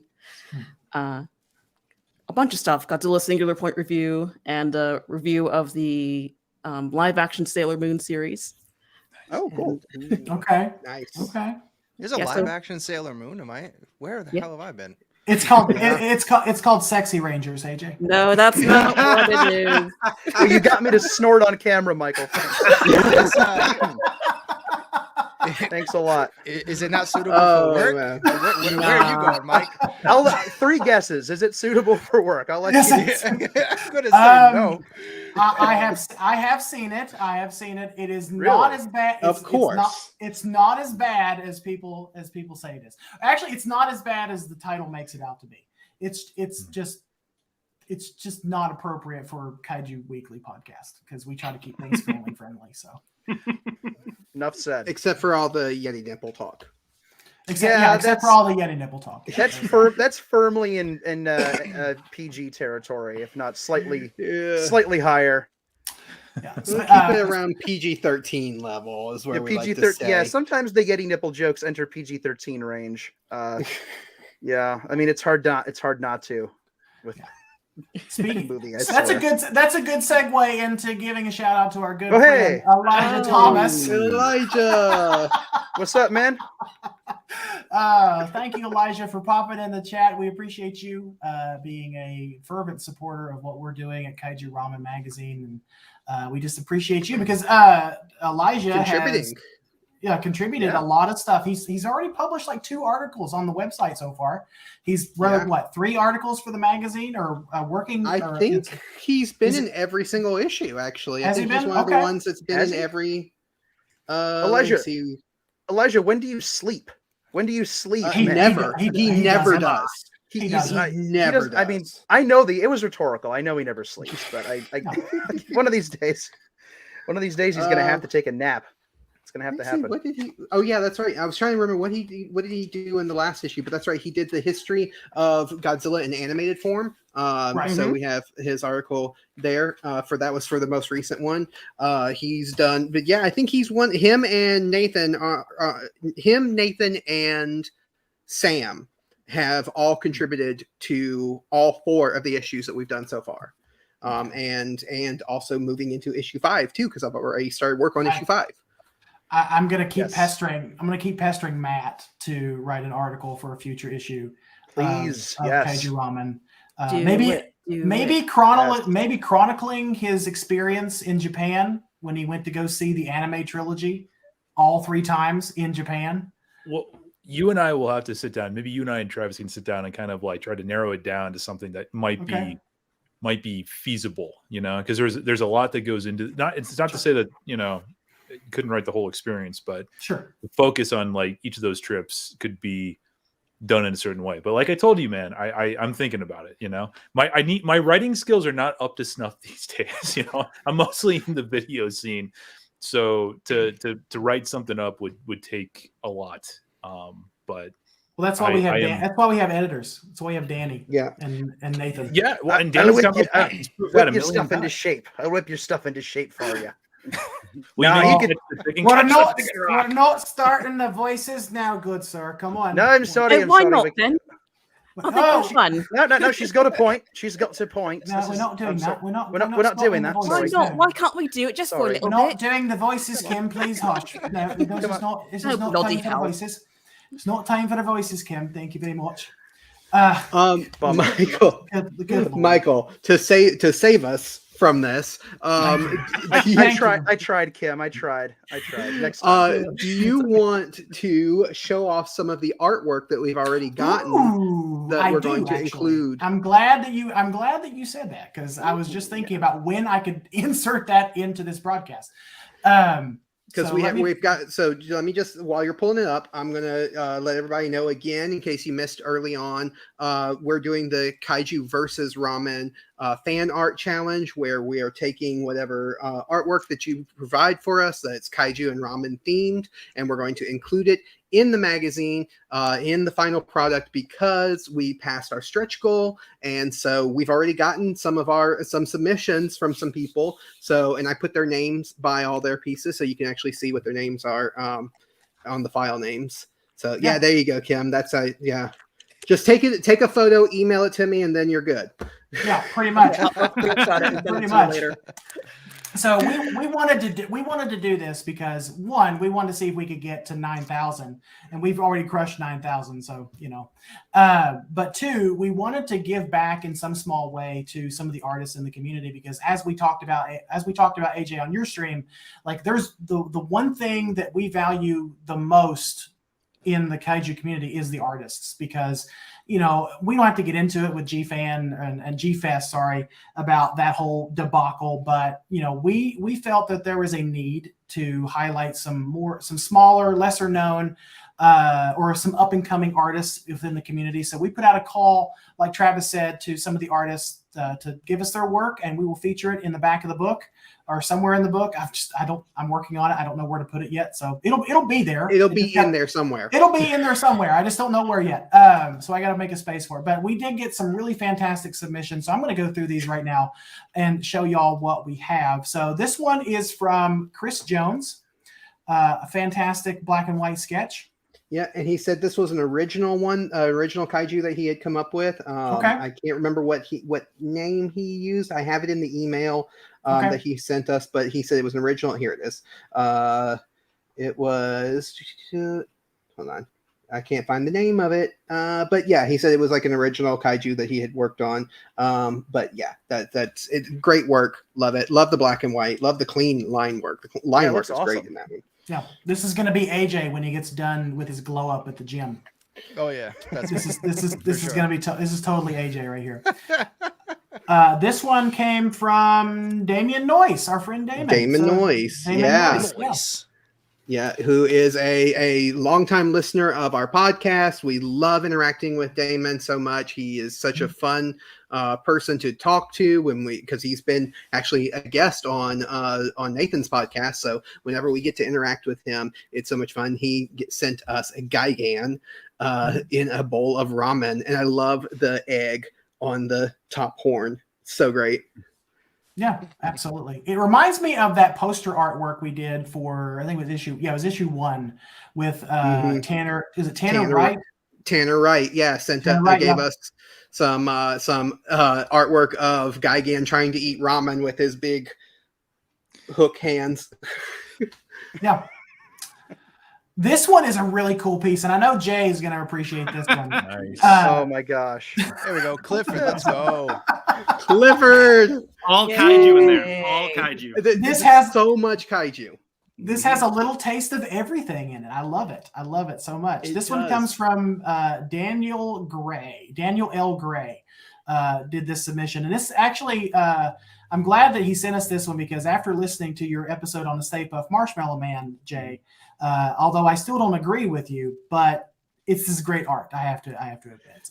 So we have Clifford, we have Stay Puft, we have the Great Ape from Dragon Ball Z, we have Galactus, we have Baragon, which I'm repping on my shirt. Justice for Baragon. # Justice for Baragon. We have Gamera, and now who is the 3-headed dog there? That Cerberus. Hercules. Cerberus. Yeah. Is it from? Now I know that it's like Cerberus. But I didn't know if it was a specific one from a specific thing. It's from That the is Disney, from the Disney the- movie. the It's from the Disney Disney From the movie. Disney one. Okay. Yeah. Okay. Yeah. Gotcha. But yeah, it's just great. It's absolutely great.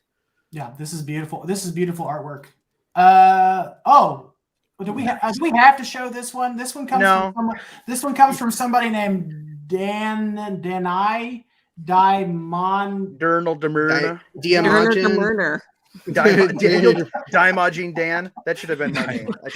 Now, is this the same ramen Wow. bowl / cup that you were eating from Yes, just a few minutes ago? It's literally the same one. We were having a conversation about this cool art thing that's going on, right?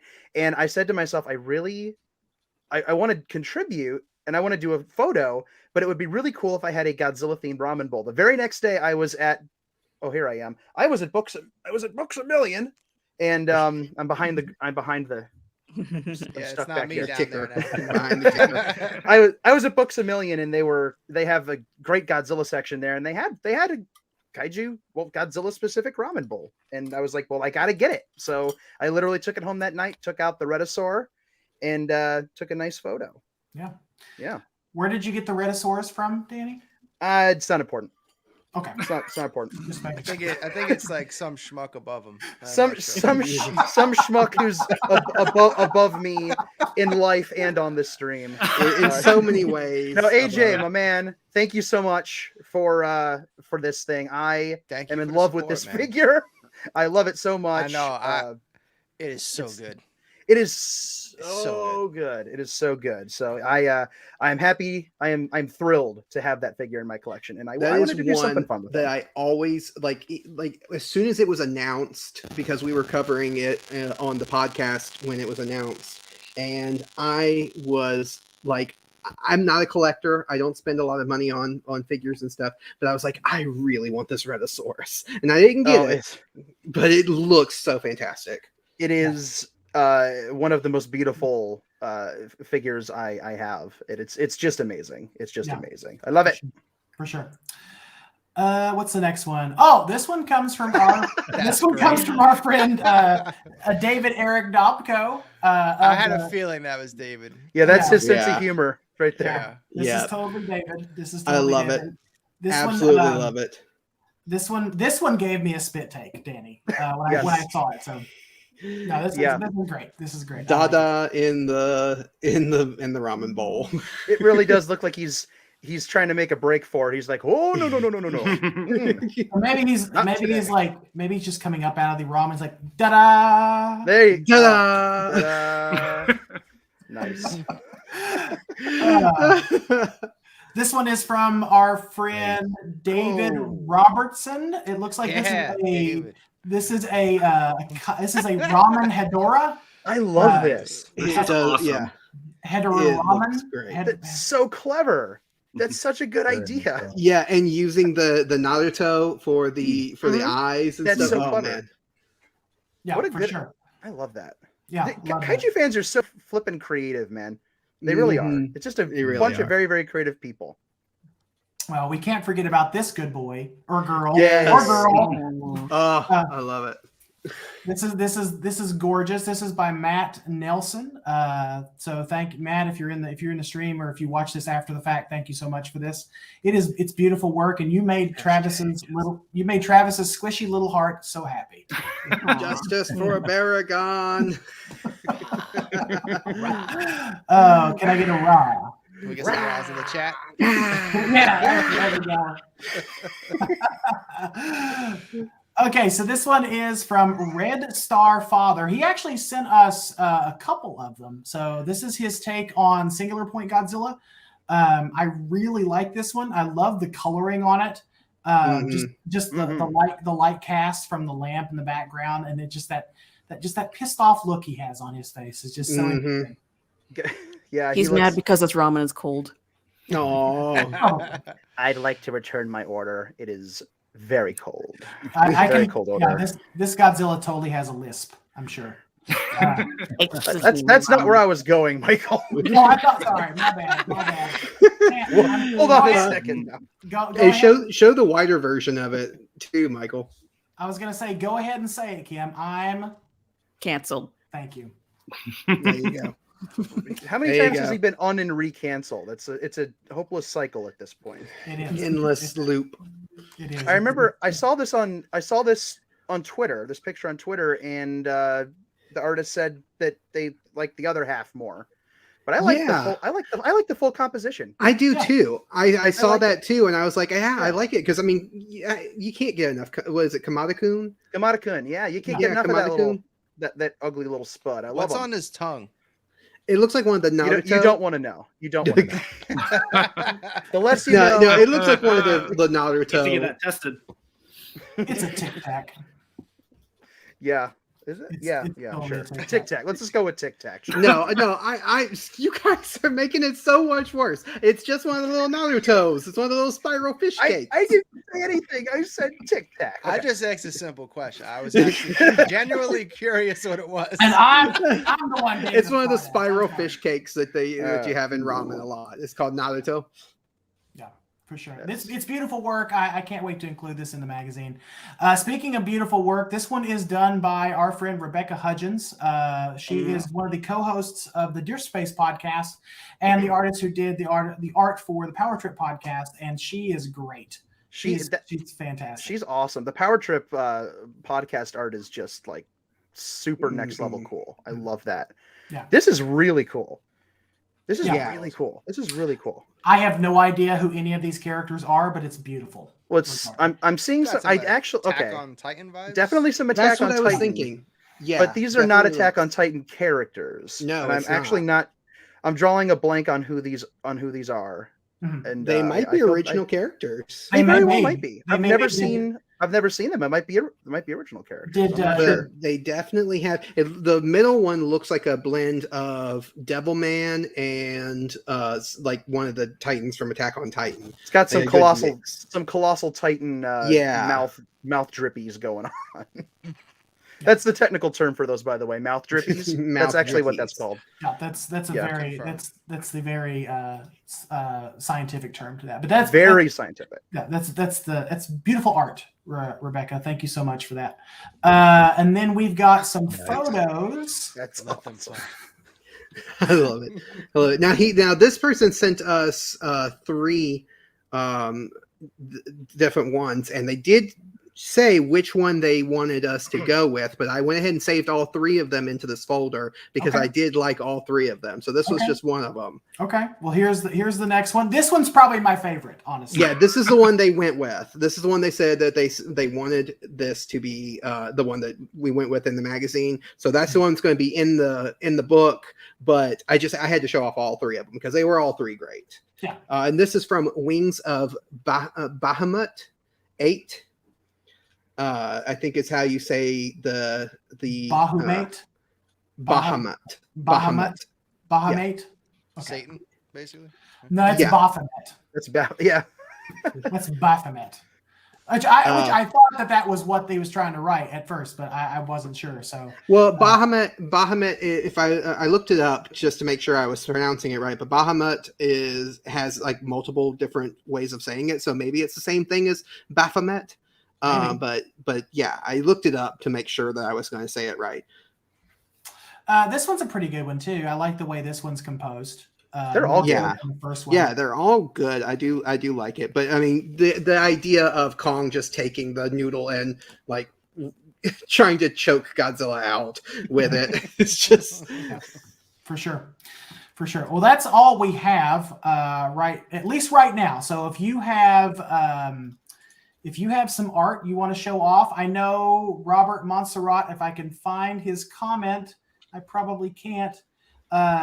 He's up there above all of the naked Yeah, garments. he's in there. There he is. So Robert is still working on his. So Robert, please go ahead and email that to us at Kaiju Ramen Magazine at gmail.com whenever you get that done. And we'll be sure to include that in the book, man. Appreciate your time. I have seen it. I have seen what he has so far, and it is very, very good. I have. Okay. I know things nobody else does. Yes. It's good. It's good. You have the curse of knowledge, like you and I talked about. I have been cursed with knowledge. Yes, Okay. and Sure. and very bad lighting too, but mostly knowledge. One more shout out. Looks like is this Brandon? I'm assuming. Yeah, Brandon McClure. Brandon, is back. Welcome back to the chat, man. So we appreciate. Yeah, because he had gotten out of the movie theater. He just went to see Scream, and so Have any of y'all watched that yet? Just out of curiosity. I have not. I have not. Is there any interest? It's the 5th one, right? It's 5 Cream. So, Yeah. That's how I'll it's definitely been. see it at one point. But 5 Cream. I only go out to the theater if there's Godzilla, or I only fight Omnicron when Godzilla's out there. Or Spider-Man. Yeah. Or Spider-Man. Yeah. You wouldn't see Spider-Man. Spider-Man. Yeah. Spider-Man, Godzilla. That's the only thing worth fighting over. Yeah. I'll take the chance. For sure. No, I just wanted to take and share on Twitter. I haven't done it yet, but it just to give a glimpse into my mind of madness. I wanted to put the poster for this movie for Scream up on Twitter and be like, when I go through the drive-through picking up a coffee at McDonald's and they ask me if I want sugar or cream, and it's 5 Cream, because the way it's written with the 5 Cream. So it's like Fan 4 Stick. Fan 4 Stick. Yeah.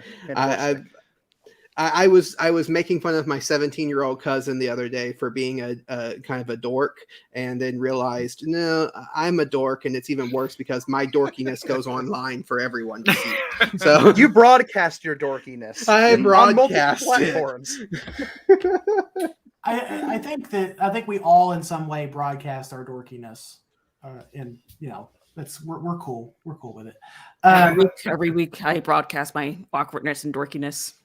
Live on Sunday, 7 p.m. Eastern time. Yeah, I was going to say you I love you it. better flip that self-deprecation around and make it positive, because we're all going to come after you. We love you, Kim. Well, Yeah, Kim, also, I does this wanted end to up No like- self-deprecation. I wanted to talk about Kim because you started a while back, and you are putting out on your Patreon page the next edition of it. It's your series. How did I miss this? Is that's what the title is, right? How did I miss this? Yeah, and I have to say that is such a great idea for a series. I'm so jealous that you beat me and Michael to it because of going through old tokusatsu stuff that you missed, that you weren't exposed to and stuff. And so you're going through like Kamen Rider, Super Sentai, Ultraman. Tell us a little bit more about that. I know I'm talking too much. No, you're fine. Yeah, that's basically all there is to it, because when I was a kid, my dad only showed me Godzilla and Rodan. That's it. And then it wasn't until I reached adulthood that I realized, like, oh, other kaiju movies exist. What? Ultraman is a thing. What is that? What, Kamen Rider? Who's that? And so and then once I, got more immersed into the kaiju community and the toku community, I was like, I should probably get caught up on some of these things that everyone's talking about. So I started with Kamen Rider. It's the first published episode. Actually, technically, I started with Ultraman Tiga, but I wasn't happy with the camera angle I chose, so that's going to be a Patreon exclusive. So. Yeah, for sure. It sounds like a lot of fun. Actually, it transitions to something I was thinking about. I was going to ask you guys, what is something you watched? I don't know. It could be years ago. It could be fairly recent, whatever, but you've rewatched it and now you have a different opinion of it than what you did when you first watched it. Like, what is that one thing that your mind has changed on since watching it the first time? And actually, this is a good way to bring in the last. He would say saving the best for last. Mr. Nathan Marchand of the Monster Island Film Vault, who is on his phone. What? Well, is that the time? I gotta go, you guys. Finally, I'm sorry, man. You came in at the wrong time. The stream is over. It's already midnight here for me, man. I'm so sorry. I was busy rediscovering Toku Toy Town and being like, I need to start buying some things. Yes, you do. Yes, you do. 10% off, man. Use the code, Nathan. I know. I'm looking through here and I'm being like, oh, look, a King Caesar. That'd be nice. Oh, some more Ultraman figures that I kind of want. Because I have this stupid idea in my head that I'm gonna buy a figure for every Ultraman whose show I've seen. That's not a stupid idea. That's what I did. That's not a stupid idea. Now I wonder where Nathan got that idea from. Travis, you're talking to a writer. We steal things from people all the time. Yeah. That's my idea. That's why I have this Kamen Rider. I decided I was going to buy Kamen Rider figures, cheaper ones. I'm like I said, I'm broke, so I have to be on the cheaper side. But just something to have physically there to remind me of each of the series that I watch every time I watch a new Kamen Rider series.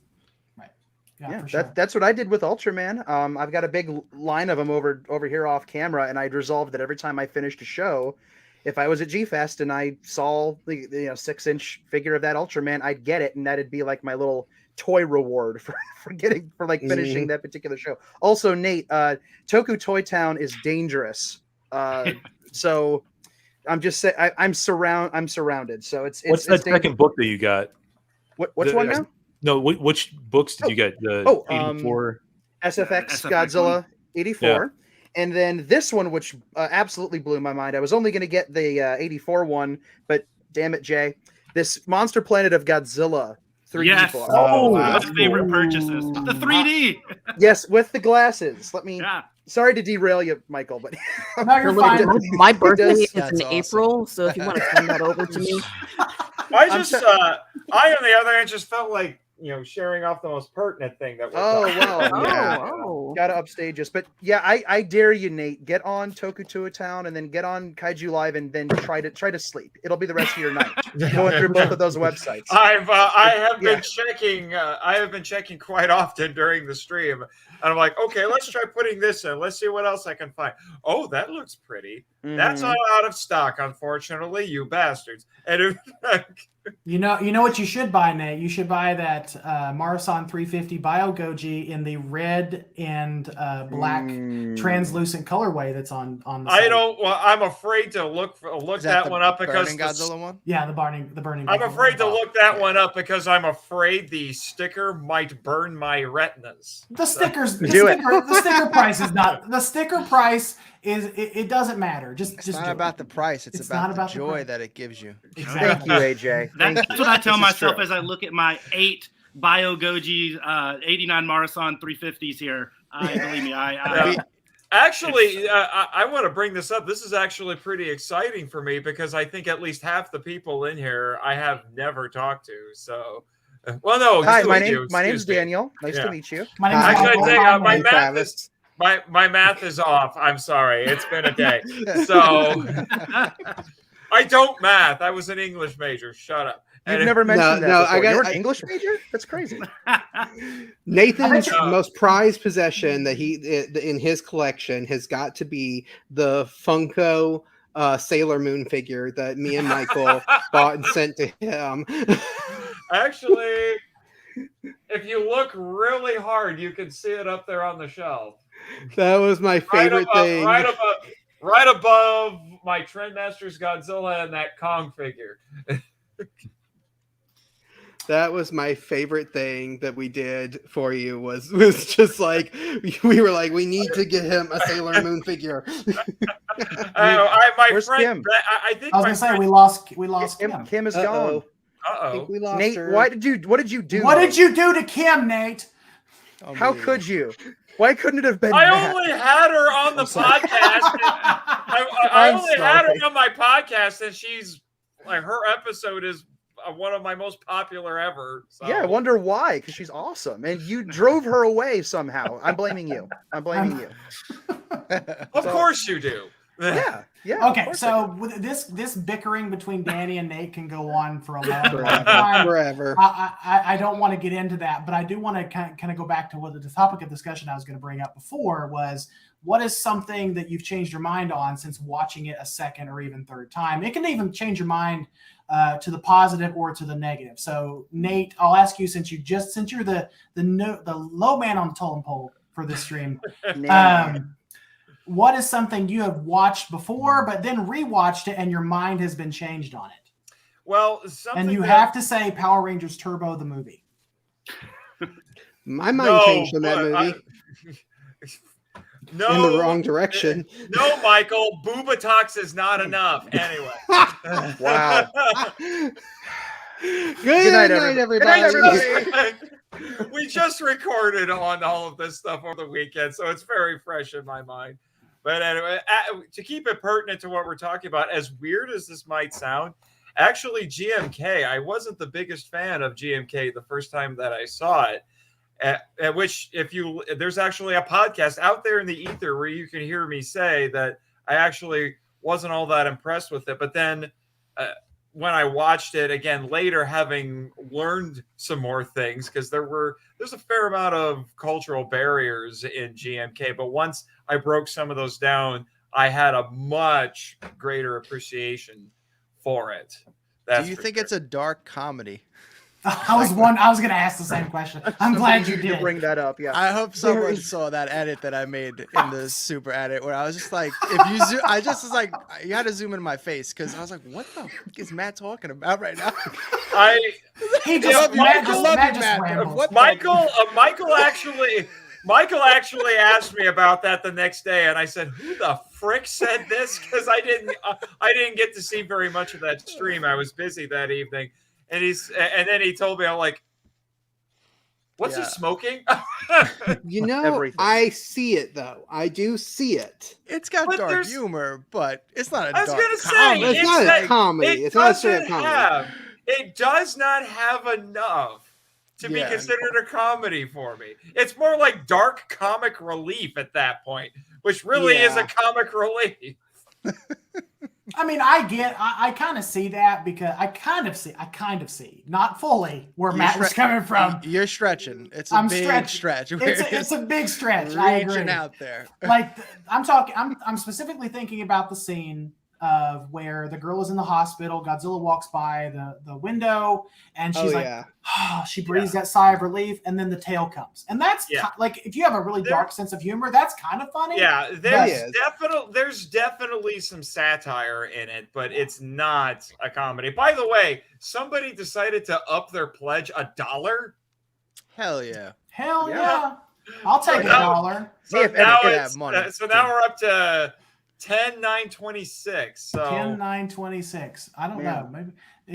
Maybe we can get we can get that last 70 some odd. $74 $74 before the stream ends.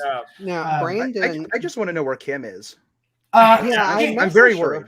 Kim, she just texted me. She said her internet went out. She's going to log back in as soon as she can. Oh, my okay, gosh. okay. I hate it when that happens. Yes. The snow up there, y'all up north are getting hit. I'm a day away from the snowstorm. It's coming. I think Wednesday morning for me here in Indiana. Yep, I'm in Ohio. It's coming to get me, and making a day off of work. Actually, Danny, I think you're gonna have it worse because we're expecting to get like 6 to 12 inches of snow. You're gonna get a lot of freezing rain. And me here in the deep south sitting at 55 degrees right now. Travis. Go ahead. Rub it in. You know what? Midwesterners like Danny and I, we are. Did you do that, Michael? Thank you. Did you do that? The timing on that. Yes. The timing on that was perfect too. Oh man. So speaking of good timing, our friends at the Fake Nerds podcast said the first time they I'm so sorry, Nate. I love you, buddy. The first time I watched Shin Godzilla, I hated it. Now it's my second favorite, which I can get on board with that because Shin Godzilla has been one of those movies that has grown on me over time. Mm-hmm. Like I absolutely hate it. I thought it was awful the first time I saw it because I just didn't quite understand it. But now that I've had a chance to watch it, same with the anime trilogy, I'm warmer to the anime trilogy now than I was when I first watched it. Now that I've taken the time to understand it. Thank you, Matt, for all of your wonderful videos on the anime trilogy. So thank you. Godzilla City. And actually, can't be forgiven. The anime trilogy was going to be mine. Specifically for me, it was the first of the anime trilogy, the Godzilla Planet, or what was it? Planet of the Monsters. Planet of the Monsters. Yeah. Thank you. Names something slipped my mind, but yeah, that one. I reviewed it on the podcast, and this was back when I had my original co-host. Then those episodes are lost, so I don't even have those episodes available to listen to anymore. But I hated that. I absolutely was just so angry at that movie, and it took me a while before I finally rewatched it. And when I rewatched it, I've come around to it. I'm like, it's still not my favorite thing in the world, but I have come around to it, and especially watching, because I think it might have been even Nate who suggested I watch all three of them back to back and try to watch them all as one solid thing, and it makes it so much better. And so I have actually come to appreciate those movies a lot more since doing that. Yeah, because the issue. I'm sorry, Matt. I'm sorry. Yeah.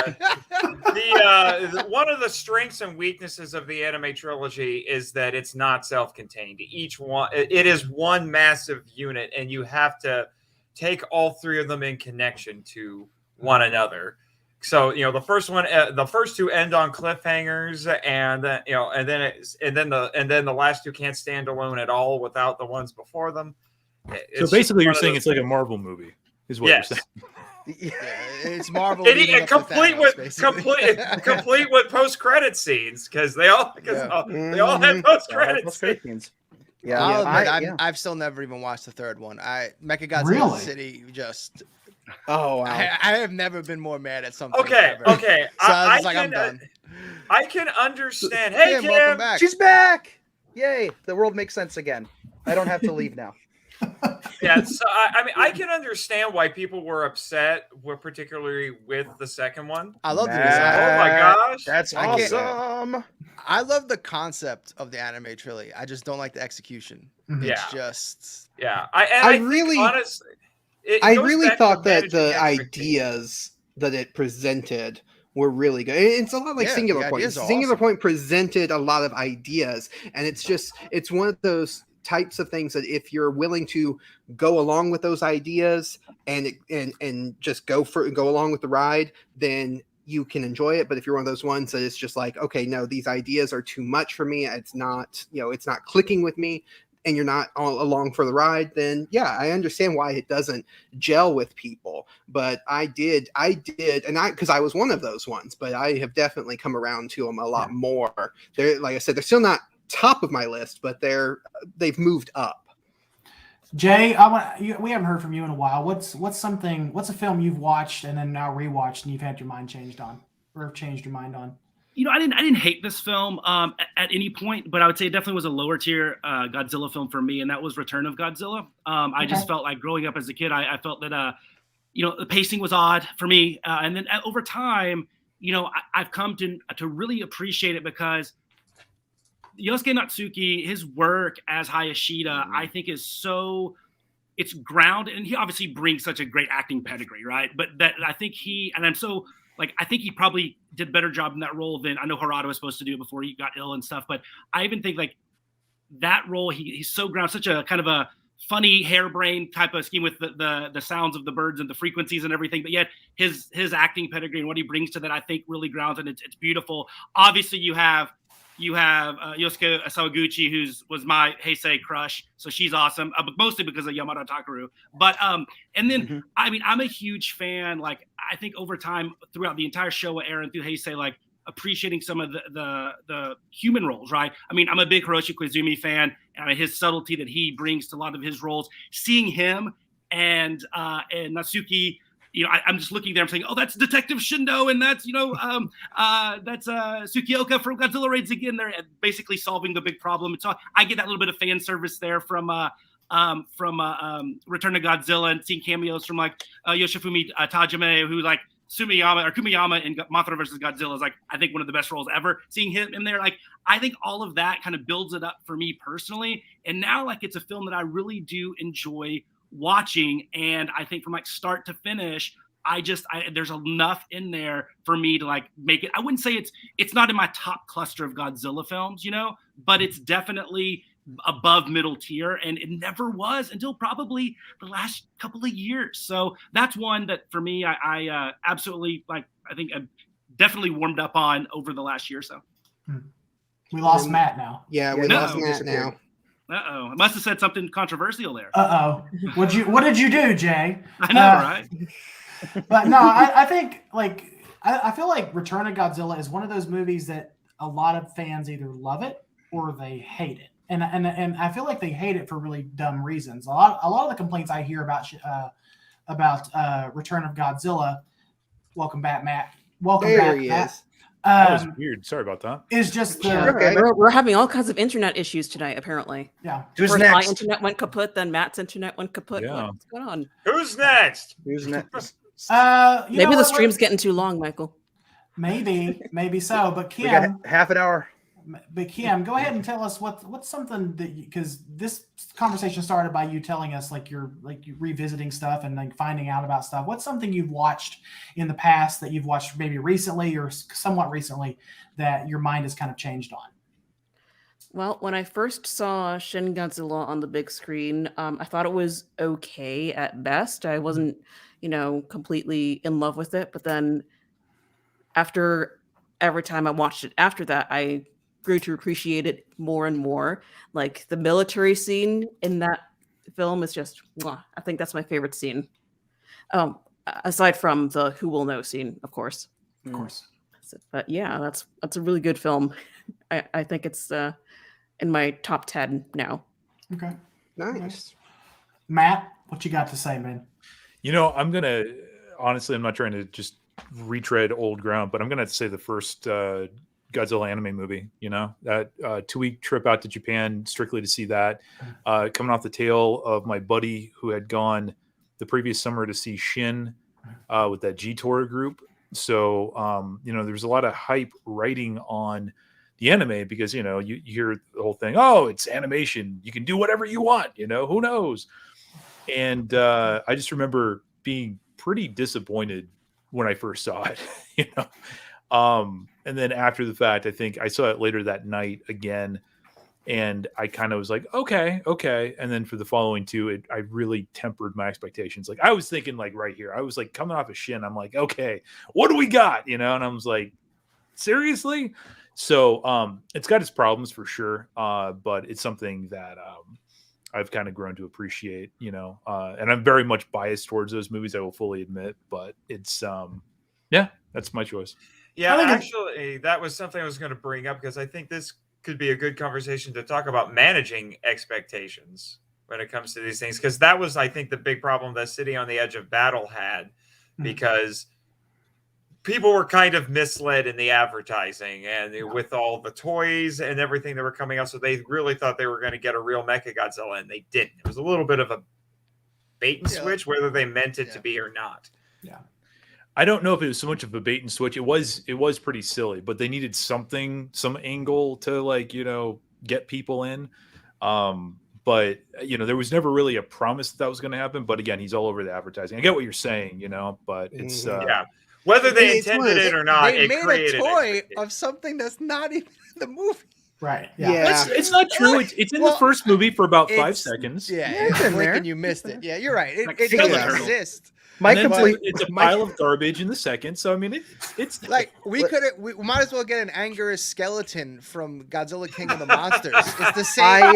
It's the Do you same. realize how many I'd collectors buy would go it. nuts over that? People would buy it. Yes, I was. Hey, People would buy it. Hey, Danny, was there Yes. ever a Skeleturtle made? Because if Skeleturtle can get made, Just custom. then, Yes. then the Anguirus skeleton from King of the Monsters is waiting. Totally to happen. feasible. Yeah, totally feasible. There's a cast figure out there somewhere of There's got to be. Cass what's makes his it what's his everything. name?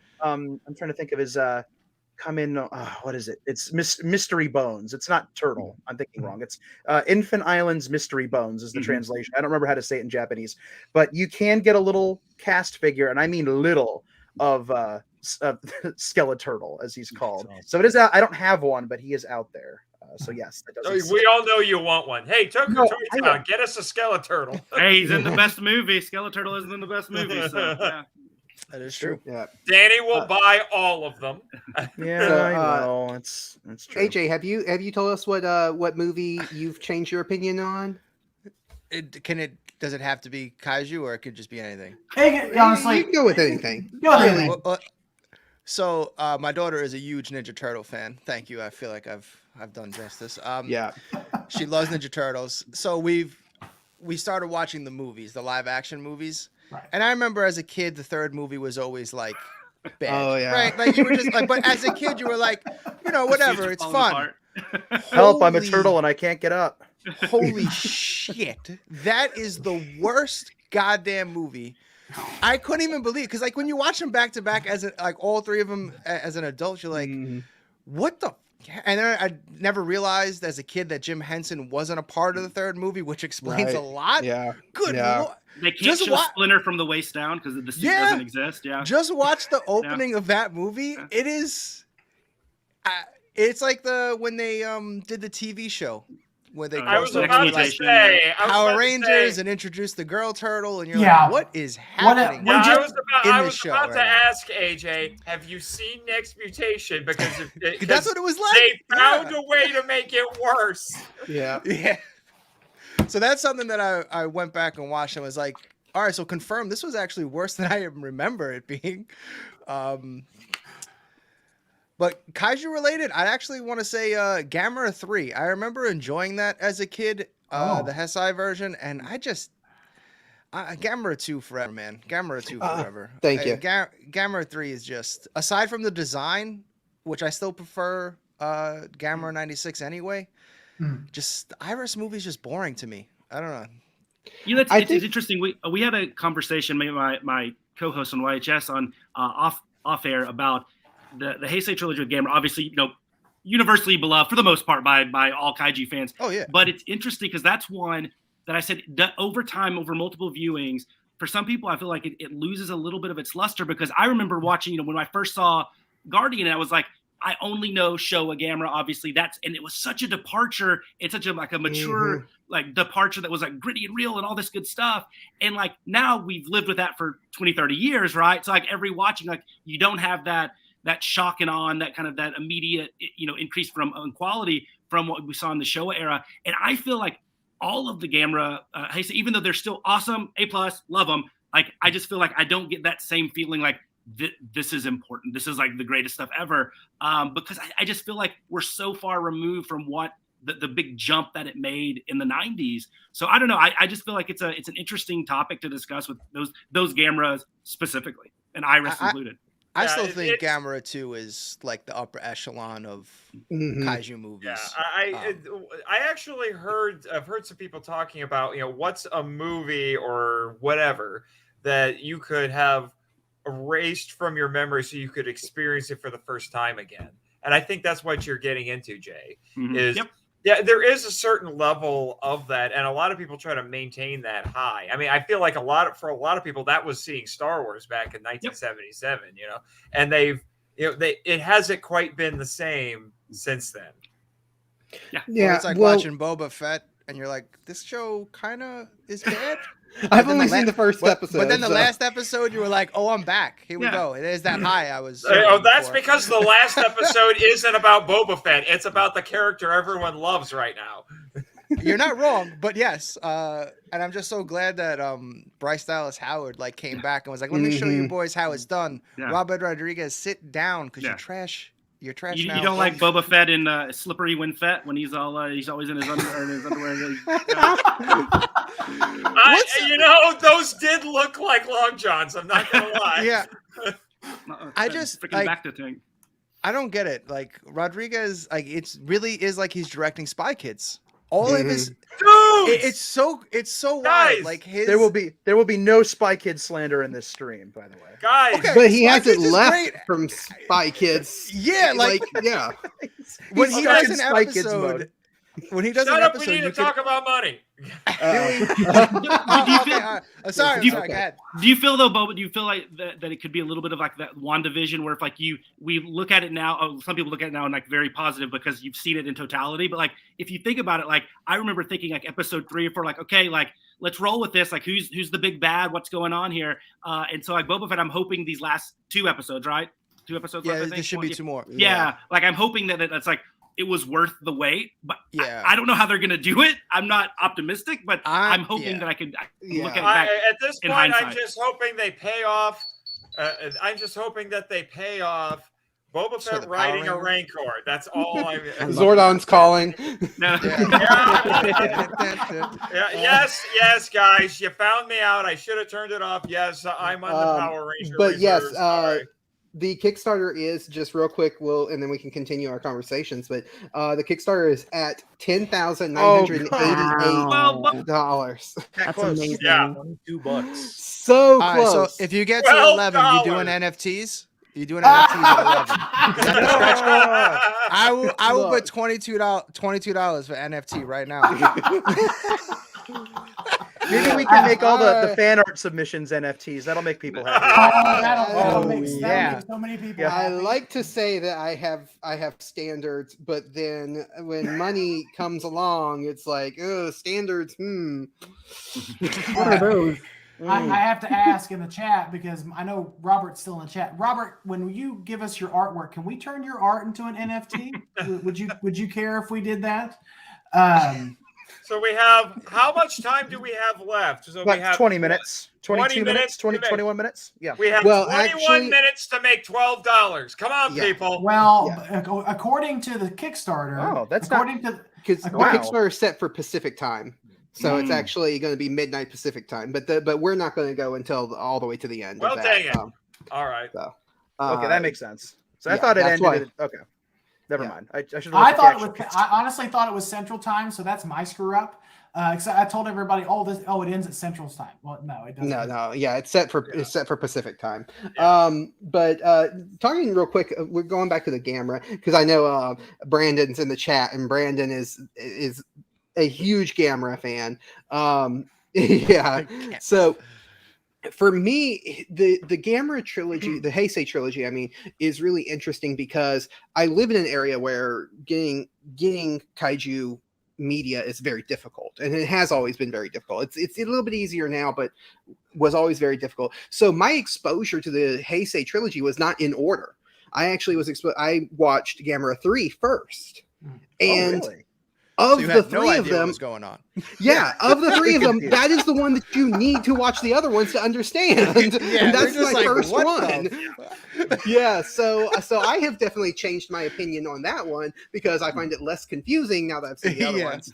But yeah, I'm one of those ones that I always feel like I enjoy standalone films more than overall connected ones. And for me, and we mentioned earlier, kind of jokingly, but Gamera 3 is kind of a Marvel movie.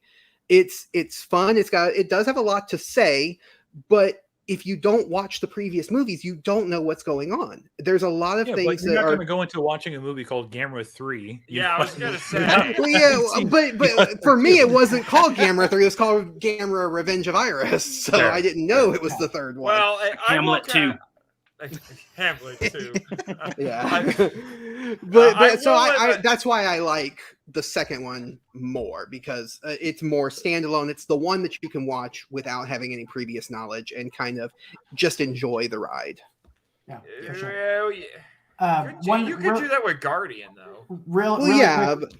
Really quick, Nathan, before you get into that, we just want to share a comment from Robert. Pacific Rim felt like watching Godzilla 1985 for the first time. Yeah, that I can certainly understand that. Seeing Pacific Rim that summer was one of the highlights of my summer, if not my year. There weren't a lot of interesting movies coming out that summer, and that was by far the best one I saw. Mm-hmm. And that was an experience in the theater that I can never get back again, because I haven't quite had something like that, at least when Especially it if comes to you saw Kaiju the Ramen. sequel. God, don't get me started. Nope. We're gonna have to No, turn no, Nate off. Oh mute my him again. God, what's going on? Mute him again. No, Nate knows better. He knows better. At least I think he knows better. I actually have a hot take. Pacific Rim actually kind of pissed me off. The first one. The first one, really. All right. Only because I just thought the whole third act, like, you're building up. It's like, all right, finally, the third act, we're gonna get that. I was expecting like that Showa-esque. We're just gonna have all the monsters fight all the Jaegers, and let's go. And then they're like, oh, let's just attack them one at a time, because that's gonna totally can work out. Like, and then you just get them all just destroyed. And I was just like, was this really the plan? You guys really rolled with that? Okay. All right, cool. I mean, Gypsy Danger is Gypsy Danger, but Right. I just wanted to see, I wanted more of like a battle royale at the end than what we got. So that I can see that. I think that's where, like we talked about it before, like managing expectations. I was just expecting that. So I was just like, oh, damn. But it's still a fun movie. No, it's a fun movie. I feel like there are things you can appreciate even about. I'm sorry, Nathan. Pacific Rim Uprising. Yeah. There are still things I think you can appreciate. At least the anime was really good. I enjoyed. Oh, the anime was love fantastic. that. The Black. anime was fantastic. Yeah. I like the Black. I really want season 2 because I want to see where they're going with this, because the anime figured out how to expand off of what I honestly thought could have been was kind of a closed mythology. I was just like, what else are they going to do with this? And it blew it up, in a good way. Yeah. that is, Nate, that is exactly how I felt reading the Pacific Rim comic book. I need to read the comics. I've been meaning to read the comics. They're really for a good. while. Because they're really good. When I read that first comic book that they put out that was Pacific Rim, I was like, okay, this is, I don't see where they can go. This world is just like it's been done. Everything that they could tell has been told. And then I read the comic book and I'm like, oh wow, they're expanding and growing this universe in a way that I never expected. Like bringing in like religions that were built around the kaiju and these cults that formed and all these kinds of things. Yeah, the thing is a lot of that stuff was at least implied, because Del Toro is an incredible world builder, and he's one of those creators where he does a bunch of world building and then he uses maybe 20% of it in the actual movie. So all of that was implied, but we never really saw it.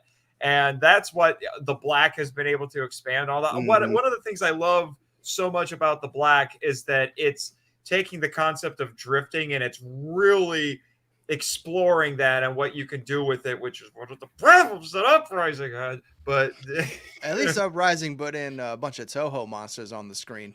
That was cool. That was cool. Yeah. I like Easter that. eggs do not a good movie make. It was a Gigan, right? I definitely remember Gigan. I can't. Guy Game was remember. on there. There were a couple Gamers too. Yeah, I seem to yeah, I remember think- Ziegler Yeah, I Jiger. think Ziegler was on there. Ziegler and Jiger Yeah. were on there. Yeah. Yeah. I don't remember the whole list. I was going to ask Kim. Kim, have you had a chance to see the anime yet on Netflix? I have, yes. I liked it. Okay. Yeah, it's good. And like Nate said, hoping for season 2. I just hope that they're faster getting us season 2 of The Black than they have been getting us season 2 of Ultraman. Ultraman. Well, just want- it's a just want different season 2 studio, so. Of Singular Yeah, Point. but still, just the weight season, on season that. 2 of Singular Point. Yeah, I agree. If they don't announce that already, I'm gonna like lose my mind. I know. I know. Singular Point season 2, are we riot? We need more Yeah. excuses to riot. Yeah, we need. Yeah, I mean, I'll riot for that because it's. If we got 3 of the Godzilla Earth movies and we don't get season 2 of Singular Point, like I'm gonna feel so cheated. It's like, you should have did this the other way around. You should have did Singular Point first. Hey! Preach it, man. Preach I it. need to shut up. I need to interrupt. Okay. We did it. Well, now he's 11,000. telling people to shut up. Okay. Whose stream is this? Nathan, Let's get rid of It's- this Joker. Seriously. Get rid of him. Get him outta here. It's because we hit 11K people. Yes, we did. Yay! Congrats, guys. Well, So I'm 11,000 interrupting for an important reason. And Mm. $8. Not bad for the magazine that doesn't exist according to other publications. Not bad. Not bad. That is, I mean, for being Elijah- non-existent, that's pretty impressive. Yeah. I have to just say, and one of the reasons why is because of Elijah. Elijah is one. Has been the one that pushed us over the edge. Elijah has spent more money on this campaign than I think than anyone, honestly. Maybe Anyway, because- he is number one. He has been messaging me to make sure that he is still the top pledger because he wanted to be That's the dedication. top one. Oh wait, That's how amazing. much? Do I want to know how much he's pledged? No. Five out of you the don't- 11,000. You don't want to know. You don't want to know. More We're not than the Hanna-Barbera Godzilla Godzilla. There you go. Well, at least he's getting Well, quality. Right. you know what this means, Travis. If you need to make sure that his copy has a camel toe. I'm just saying. gonna- Oh, no. Can we come Get back rid to of that? him. Can we put this on the screen again? I just want to point out something. What are we putting on the screen, AJ? The camel toe. Oh, Here, don't bother. Don't bother. So Just- like, here it is. What? Everybody's showing a camel toe. I don't get. How old are I'm these just gonna people? sit here and do some Godzilla Mad Libs while y'all talking. I'm sorry. about I'm sorry. I'll join you, Kim. I'll join you, Kim. Like what I don't get is like, all right, yes, in the series, it was sometimes he had it, sometimes he didn't, and even on the box art, clearly it's not that big. that's what she So said. I don't, yeah, pretty much. And Oh, so I don't know why they decide to like go from his belly button to his tail, and thought no one would be like, wwhat? What's going on here? The world is not full of immature people. Nobody will point that Yeah. out. Well, No it's one's gonna like, be like, it's totally like the creators of What to Do with a Dead Kaiju didn't realize that they were making Destroya at the same Oh time my either. gosh. They're mushrooms. The name. I know that they're mushrooms, but they're very phallic looking mushrooms. Mushrooms. well, Mr. Hamilton, you mushrooms. would, you would know, Mister. I confess to looking up phallic mushrooms for a certain Twitter account. Get rid of Nate. Oh. You can turn him off. Turn him Okay, off. yeah. We're Bye, done. Nathan. None of that. I don't know what that was about, but I have okay. So no idea what 11,000. we're talking Okay, who the fuck Congratulations. cares what we say at this point? Am I right? Oh boy. Well, okay, so back Oh. to yeah, Nate has a character on his podcast named Dr. Dorff, played by someone who's on this stream who shall remain nameless. And I was messing around with Nathan on Twitter one day, pretending to be a fake account, and I kept sending him like really weird pictures of mushrooms, and it's Weird. That's the word. They're Yeah, really weird. pictures of mushrooms. Yeah, that's the putting it people they politely. How What were you doing? Were you doing mushrooms that day? Is that how this came? No, Is that how they got to this point? I haven't done shrooms since I was about 19 years old, AJ. So it's I think Right. people to partner Right. with Kaiju Ramen. I think I'm going to be looking for some new people to get involved. I Kaiju volunteer. Ramen great Media. concept. I love how Why? Dan was like, "I'm right here, man." I'm literally right below you, man. right. Well, that went Danny, off the rails. you are just as culpable in that whole fiasco. No, I am. I am. I am. I No can't deny- one is. Yeah. No one in this stream is innocent except Kim. That's true. Except for That's Kim. true. Exactly. I just Which is- remember waking up because I don't sleep well at night, so I don't usually wake up until like close to noon, and I remember waking up to messages from Nathan being like, "Is this you?"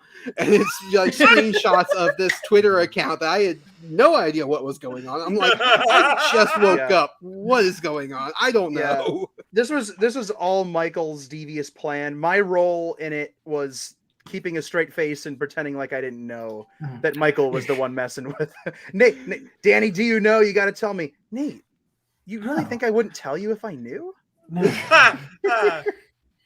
Yeah, Right. yeah, I was. Yeah, You're all a filthy. You're all a bunch of filthy liars, and thy pantaloons are. I don't know what he was trying to say, and I'm. What's that, Nathan? I don't know who's Okay. doing that out there, but thank you. Okay, so before it gets even more off We- the rails, Yes. to because we only have a few more minutes before we're going to finish off the stream.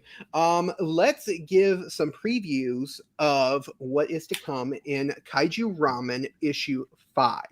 Sure. So Ooh, while yay. Michael is pulling up the artwork, I can pull up the list of some of the articles that are going to be featured. We have- Go ahead. We have artwork for issue 5.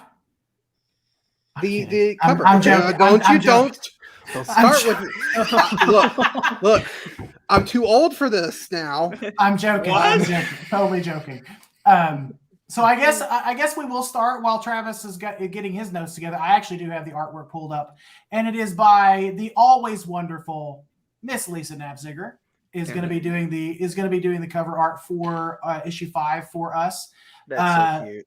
It is very different than what we've done so far. Kind of leaning a little more on the cutesy side, but we really wanted to highlight some of Lisa's strengths, and she does really good color and just cutesy looking stuff, and so that's why we went with it. We just let her do what she does best. Yeah, she asked us She's awesome. what we wanted, and we said, well, you do Pestar pretty well, so let's just come up with something She- with Pestar.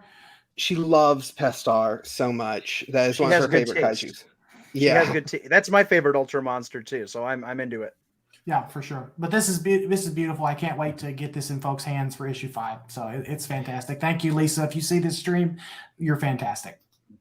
And This is great. the theme for Kaiju Ramen, we never really talk about the themes. We don't like broadcast what the themes are on the front cover or anything, but we do try to theme our magazines around things. So like issue 4 was themed around nostalgia. That's why we have things like Power Rangers and collecting. There's an article about collecting on there, things like that, because it kind of takes us back to the old days. So the theme around issue 5 is Tokusatsu heroes. Or Henshin heroes, if you want to call them that. So your Ultramans, your Kamen Riders, your Super Sentais, all those things. We have a fantastic article from let's see, where do we have? We have from Thurston J. Dawson, who wrote a love letter to the Ultraman Ace Kaiju. He really specifically wanted to talk about the Kaiju from Ultraman Ace. And they're so weird. I love it. Yeah. George Neal wrote an article about Kamen Rider Kuga, specifically focusing on Kuga, what it did for the Kamen Rider brand, kind of reinventing it, bringing it back, because Kamen Rider had been on hiatus for a few years up to that point. Nathan is supposed to be working on an article about Keita Amamiya. I'm still beating it into shape. I was dark not happy and- with that first Nathan, draft. That joke just writes itself, I think. you want to talk to somebody? I knew exactly where that was going. You might have a good source to talk to, Nate. Yeah. See that right there? That's an original Hokkaido script from 1995. Hot Matt, dang! come on, Matt. Hot That's so cool. dang! You want to talk about Kaita Mamiya? Come here, Matt, kid. Let's go Matt, Henshin, Matt, tomorrow's Henshin Men is Hokkaido with me and Elijah. So That's that's awesome. perfect. Yeah. We also have for issue 5, we have the first installment of Michael's ongoing series, which is the Power Trip. and you need to get it to me. I know. I'm finalizing my draft. I'm sorry. So that's his journey back through the Power Rangers, going through all of them, starting with what's part 1. Part 1 is Part first, 1 is the Saban era. The whole Saban era. Yeah, Okay. the seasons 1 through 9. So Mighty Morphin through Time Force. Oh, okay. All right. And contributing an article about Ultraman. We said we need an Ultraman article. It cut out there. Oh, yeah, you cut out. Oh, sorry. Danny DeMana. Okay. Danny the Man is writing an article. We said we wanted an Ultraman article and we wanted it to be kind of a showstopper. So, Danny, You got big shoes to fill, bud. No pressure. I hope I did a good showstopper. That was What exactly is it about? Because I don't know. May I say? Yeah, go for it. Okay, I just wanted to make sure. It's called M78 Primer, A Beginner's Guide to Ultraman, and it's a run through of every series. I gave just a little bit of information on each one of the major ones from the perspective of there's so many new people discovering Ultraman right now. There are more people right now discovering Ultraman than probably ever at any point, at least outside of Japan, at any other point in the franchise's history, thanks to Mill Creek and thanks to, there's a new, there are Funko Pops of these characters in the States now. So the Ultra fandom outside of Japan is just expanding. And what I always hear, and it's incredibly easy to understand, is it's a can of worms. Ultraman is huge.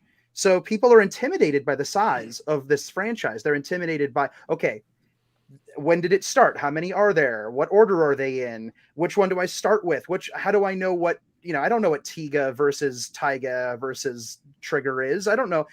If not a lot of people know that stuff. It's not built in. Mm-hmm. So with all these new people coming into the fandom, the last thing that I want is somebody, every time I've been an Ultraman fan for ever now. Every time Mill Creek releases a DVD or Blu-ray, I replace a bootleg in my collection. I've been watching and collecting Ultraman forever, and as somebody who's seen most of these shows that are starting to come out now, it has been so cool and so rewarding for me as a longtime fan to see new people find Ultraman and discover how cool it is and how wonderful and entertaining it is. But a lot of people look at the size of the franchise and they say it's too much. I don't know where to start. And, it's intimidating. It's an intimidating thing to get into, if for no other reason than the size and the newness. And so I thought, why not put something together that's easily digestible, that takes all of Ultraman and breaks it down into, easy to digest chunks. And it's not written from the perspective of, oh, you absolutely have to know all of these things. So I think older fans will get something out of it too, but I mostly wrote it for people who pick up issue 5 that don't know a lot about Ultraman and they might not know all the specifics. So something that I really, really hope as an Ultraman fan will make the series a little bit more easily digestible and hopefully get more people to start watching it. I want to say, Danny, that I think this is a really good idea because I can remember a long time ago, the competition, we'll just call them that, did something like that, and it actually piqued my interest in Ultraman. And this is back when you couldn't get hardly anything. Ultraman. Mm-hmm. It was like, go ahead. Sorry, I just wanted to, because we're running out of time here, so I want to give a shout out to 2 more articles. We've got some more. This is definitely not the only ones that we're doing, but 2 more articles I just want to highlight. We've got Chris McDonald, who has contributed to the magazine before. He's a host of Gargantucast. He is submitting a Supaidaman article that is talking Oh, about the yes. history and kind of like the influence that show had on the tokusatsu and American television. That one has and a birthday coming up this year, right? Like a significant milestone, if I'm not mistaken. I think so. I think it's 45? Is it? no, I think next year because it started in 73, didn't it? No, I think it's 77. Is later. It was later. I think it's Was it 70. later? It was 73. I don't know. I honestly don't know. I don't know. But besides that one, we also have the great Elijah Thomas, who pushed us. 78. 78. 78. Okay, wow. So it is next year. Okay. Okay, yeah, next year. But the great Elijah Thomas, who pushed us over the $11,000 mark, he's submitting an article about Zebra Man. Yeah. Because we had to throw one of those wild card ones in there, and he loves Zebra Man. So I told him, said, you have free reign to write about Zebra Man and show it some love. So Yes, Brandon, you should. yes, Brandon, I got your number. I'm going to stay on top of you and make sure you meet your deadline, because he is also writing an article for us for that one. Like I said, we've got some more. That was just kind of an overview of what's to come as a nice little preview. We've had a few more pitched that we don't know if they're going to make it in or not, but we'll see. But we've got more also included in there. But that's our big ones that we're excited for. Yeah, absolutely. Before we get into our shameless plugs and wrap this thing up, I got to give a shout out to Laura for popping in the chat. Laura, how are you doing? I don't know if you've been here the whole time. If you have, I am so sorry. There's no excuse for what you've seen. There is no excuse for what you have witnessed this evening. So first of all, before we get started, I just want to thank every last single person that has been on the stream. It has been an honor and a privilege to have you all on. Thank you so much. So let's go around the table, starting with Jay Key, and give your shameless plugs, man. Thank you. First off, thank you guys for having us. This was really cool. So I am the co-host of YHS on Monster Island as part of the Yes Have Some podcasting channel, podcasting network. You know, those guys started Yes Have Some about 6 years ago, really focusing on like Ghostbusters and Jaws and horror movies and Jurassic Park. And they've just grown it into a huge operation. They actually run Toy Anxiety, which is one of the largest toy podcasts and YouTube shows out there. And so they decided to branch out into Kaiju last year. And so myself and the Tattooed Titan of Tokusatsu, Mr. Jacob Walsh, run this show every other week. And we talk a little bit about the films, but also about fandom, about toys, a lot of toy collecting talk on there, and just a little bit of everything. And so that's really what we do. And you can find us. I know Jake just started our Twitter. We've mostly been staying within the YHS channels, but I think it's at YHS Monster Pod. And then you can find me also at Toku Toy Town. So if you want to buy any Kaiju collectibles, Sofubi, designer vinyl, all that good stuff, you can go to tokutoytown.com. Use that ramen promo code and get your 10% off. And that's about it, man. Just YHS on Monster Island and Toku Toy Town. All right. Thank you, Jay. We really appreciate you being over here, man. AJ, let's go. Oh man, I hate doing this stuff. You can talk about anything but yourself, huh? Pretty much, yeah. It's always weird. Yeah. So every Sunday, well, not every Sunday night, but we're getting back to that. Sunday nights, 9 p.m. Eastern, Kaiju Live. My dad and I, we do a auction show, Sofubi, X Plus, the whole shebang. And me and my dad basically just making fun of each other for about 2 hours. It's a and then riot. you can also check us out at kaijulive.shop, competing with that guy above me. Don't worry about that, though.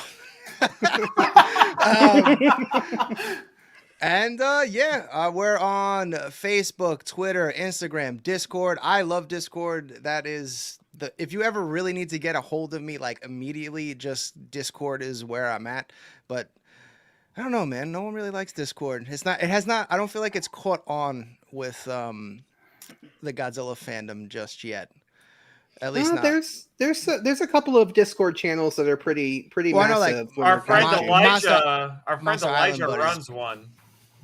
Yeah, Elijah actually runs the second largest. He told me and I forgot, but the second largest, second largest in a specific group that he runs, and it's it's a lot of teenagers that are talking about giant monsters. But hey, Well, that's good. I get in there, my young mid blood. 30s, and get in there and check it out every once in a while. But it's a pretty decent sized one too. So there is some Discord people out there. Yeah. So Kaiju Live, check us out across pretty much everything. I'm all over the place. I even had a TikTok, I think. I don't use it, but maybe just check it out. Why not? I would love to see Frank use TikTok. Like I would. Oh love my that. God, that's a show in itself. I want when you talk to him next time, tell him we want a Frank TikTok. We need it. It's gonna be like the original Kaiju Live auction show when he was just pointing an iPad at each other. It's just gonna be like right in your face. You're like, huh? What's going on? You can show off the Hanna-Barbera Godzilla in all of its close-up glory. Yes. Well, that's just why it sucks, people. Yeah. All right. Well, since he wants to talk so bad because he hasn't talked so much in this show, Aw. Nathan. We love you, Nathan. I was actually going to sit here and wait patiently, but since you're forcing me to do this, Give your plugs. Yeah, sure. Give your plugs. We believe you. yeah, the big thing to be that's relevant to everybody here is I basically run a podcast empire with a couple of these knuckleheads here. So the I monster like humble words like empire. I'm using it very facetiously. Emperor let me tell and knuckleheads. Yeah, that's right. Anyway, yes, the Monster Island Film Vault, which is a film appreciation podcast about kaiju and tokusatsu. And then I would be remiss, especially since we have new episodes of both of these shows coming out tomorrow because we're insane. Proud members of the Kaiju Ramen Podcast Network, Henshin Men, which is a podcast that celebrates Japanese superheroes and their high-flying and eye-kicking adventures, which I co-host with Travis Alexander. Our next episode will be on Hokkaido, which will have Elijah as a guest. But thankfully, Mr. Alexander will be making his glorious return to Henshin Men next week after I have spent a good part of a month running the show. And I'm like, how does Travis do it? Because I needs my co-host back. My co-host in common, but tish. Yeah. Running So 2 podcasts, a website, and the magazine. because Let you me are tell you. also as insane as I am. And then the other show, The Power Trip, a journey through the Power Rangers franchise, which is a tie-in with the article series he's writing for Kaiju Ramen. Yes, Michael, we have a new episode coming out tomorrow. Do you want to tell the nice folks what we have coming out tomorrow? It's going to be our episode on Mighty Morphin Power Rangers the movie. So check. Yes. And just because I feel like bragging about it, I did one-up him in that recording, and it was hilarious. All right, I'm gonna mute you now. So. Mike's eye roll there Yeah, was there you go. that was you gotta Yeah. I slow-mo hate to that. brag, but I I just, destroyed you in that podcast. I got one little thing wrong, and he won't let me live it down. no, no, it I will never won't. happen. You're supposed to be the expert, man. I know. Can't I get things know. wrong. I know. You're one of my power gurus, and I got one all over you. I got a thing wrong. I did not realize that the theme song from the 1995 movie is the same exact theme song from the 2017 movie. You didn't notice that? No, Yeah, I knew that. Everybody knew that. Like, I don't like the 2017 movie. I don't watch it that often. Well, So- yeah, don't but on the lie, first don't watch, lie it's to pretty everyone. obvious. Stop lying, Michael. It's your favorite movie, and I'm going to say that till we cover it. But anyway, Okay. We're running that's long. enough. We're running long. That's I enough. know. Kim, That's why all don't you that's give all us the your important plugs? stuff. I was gonna say, okay, never mind. Kaiju Kim. There we go. Oh, hello. Yeah. I guess it's my turn. All right, so I'm Kaiju Kim. I have a weekly talk show called Chill with Kaiju Kim that streams live on Sundays at 7 p.m. Eastern Time. I chill and talk with other Kaiju fans about pretty much anything, all things dirty. I think I've had almost everyone in the stream right now I've had as a guest. I have AJ scheduled later this year, and I got to get Jay on there as well. Yes, absolutely. So you can follow me on Twitter at Kaiju Kim, so you can hear my updates on what I've got going on, and also some random thoughts I have throughout the day. So yeah, if you like some wholesome and delightfully stupid kaiju content for your viewing pleasure, just check out my stuff. Also, you have a Check Patreon. out- check out- Patreon refresh coming up too. Yeah. Yes, I will Yes. be relaunching my Patreon on The next 7th? Monday, Yes. the February 7th. Is it public and- knowledge yet, Kim, that you're launching another channel? Can we say that publicly, or Well, you just did. well, yeah. Yeah, Well, Can we I say might the as well- I might secret as well out mention- loud, or I might as well mention it. Yes, I will be launching another channel that's going to be my short films that I'm going to be making throughout this year and beyond. It's going to be called Nuclear Lizard Productions. Some of the projects will be kaiju related, but most of them will not be. But yeah, just expanding my horizons, so to speak. But that'll be officially launching sometime in March, hopefully. And if I If I can ever make get a the film done. recommendation for anybody who hasn't checked out Kim's YouTube channel, any of the videos where she reacts to something, when she reacted to the Godzilla vs. Kong trailer, when she reacted to Gamera 3, The Revenge of Iris, just any of her reaction videos are the best. They're so wholesome. And especially when you had your little nephew on there and you guys were talking about Godzilla and stuff. So that was a lot of fun. So just some recommendations for her channel. Yeah, for sure. Matt, go for it, brother. I got this really cruddy YouTube channel that you can see. stop. Right there. I really do want to thank Travis and Michael for hosting us here tonight, and it's amazing that you guys were able to raise $11K. None of this would have happened without you guys doing this. So, like, I think that We right wouldn't there have done it deserves without a round of anybody applause. else. Absolutely. It's really cool stuff. But yeah, YouTube. I'm also over on the old Twitter at Tokusatsu Vlog, and that's about it. Okay. Donnie Boy Damana. Go All for right, it, it's bud. my turn now, is it? All right.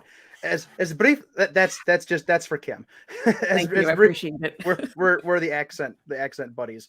As brief as I can, I am the author and creator of the Godzilla Novelization Project, a long form writing project that's coming up on its 4th anniversary here, where I am taking on the challenge of novelizing all the Japanese Godzilla films and sharing the books for free with people. I'm putting my writing abilities to the test. I'm putting my research abilities to the test, and it has been one heck of a ride over the last 4 years. I've got a pile of short stories that I've written. I'm getting close to the halfway point on one of the books. It's cool. It's cool. This year's going to be a really cool one for the project. I've got some cool stuff planned. It's one of those things that just humbles me every day, that people stop what they're doing and they choose to appreciate like Godzilla and learn about it and enjoy the movies and the stories they love in a different medium. And the fact that people are trusting me to tell those stories, it blows my mind that I have an audience of people that like what I do. And one of the cool things I get to come out and hang out with cool people like you guys.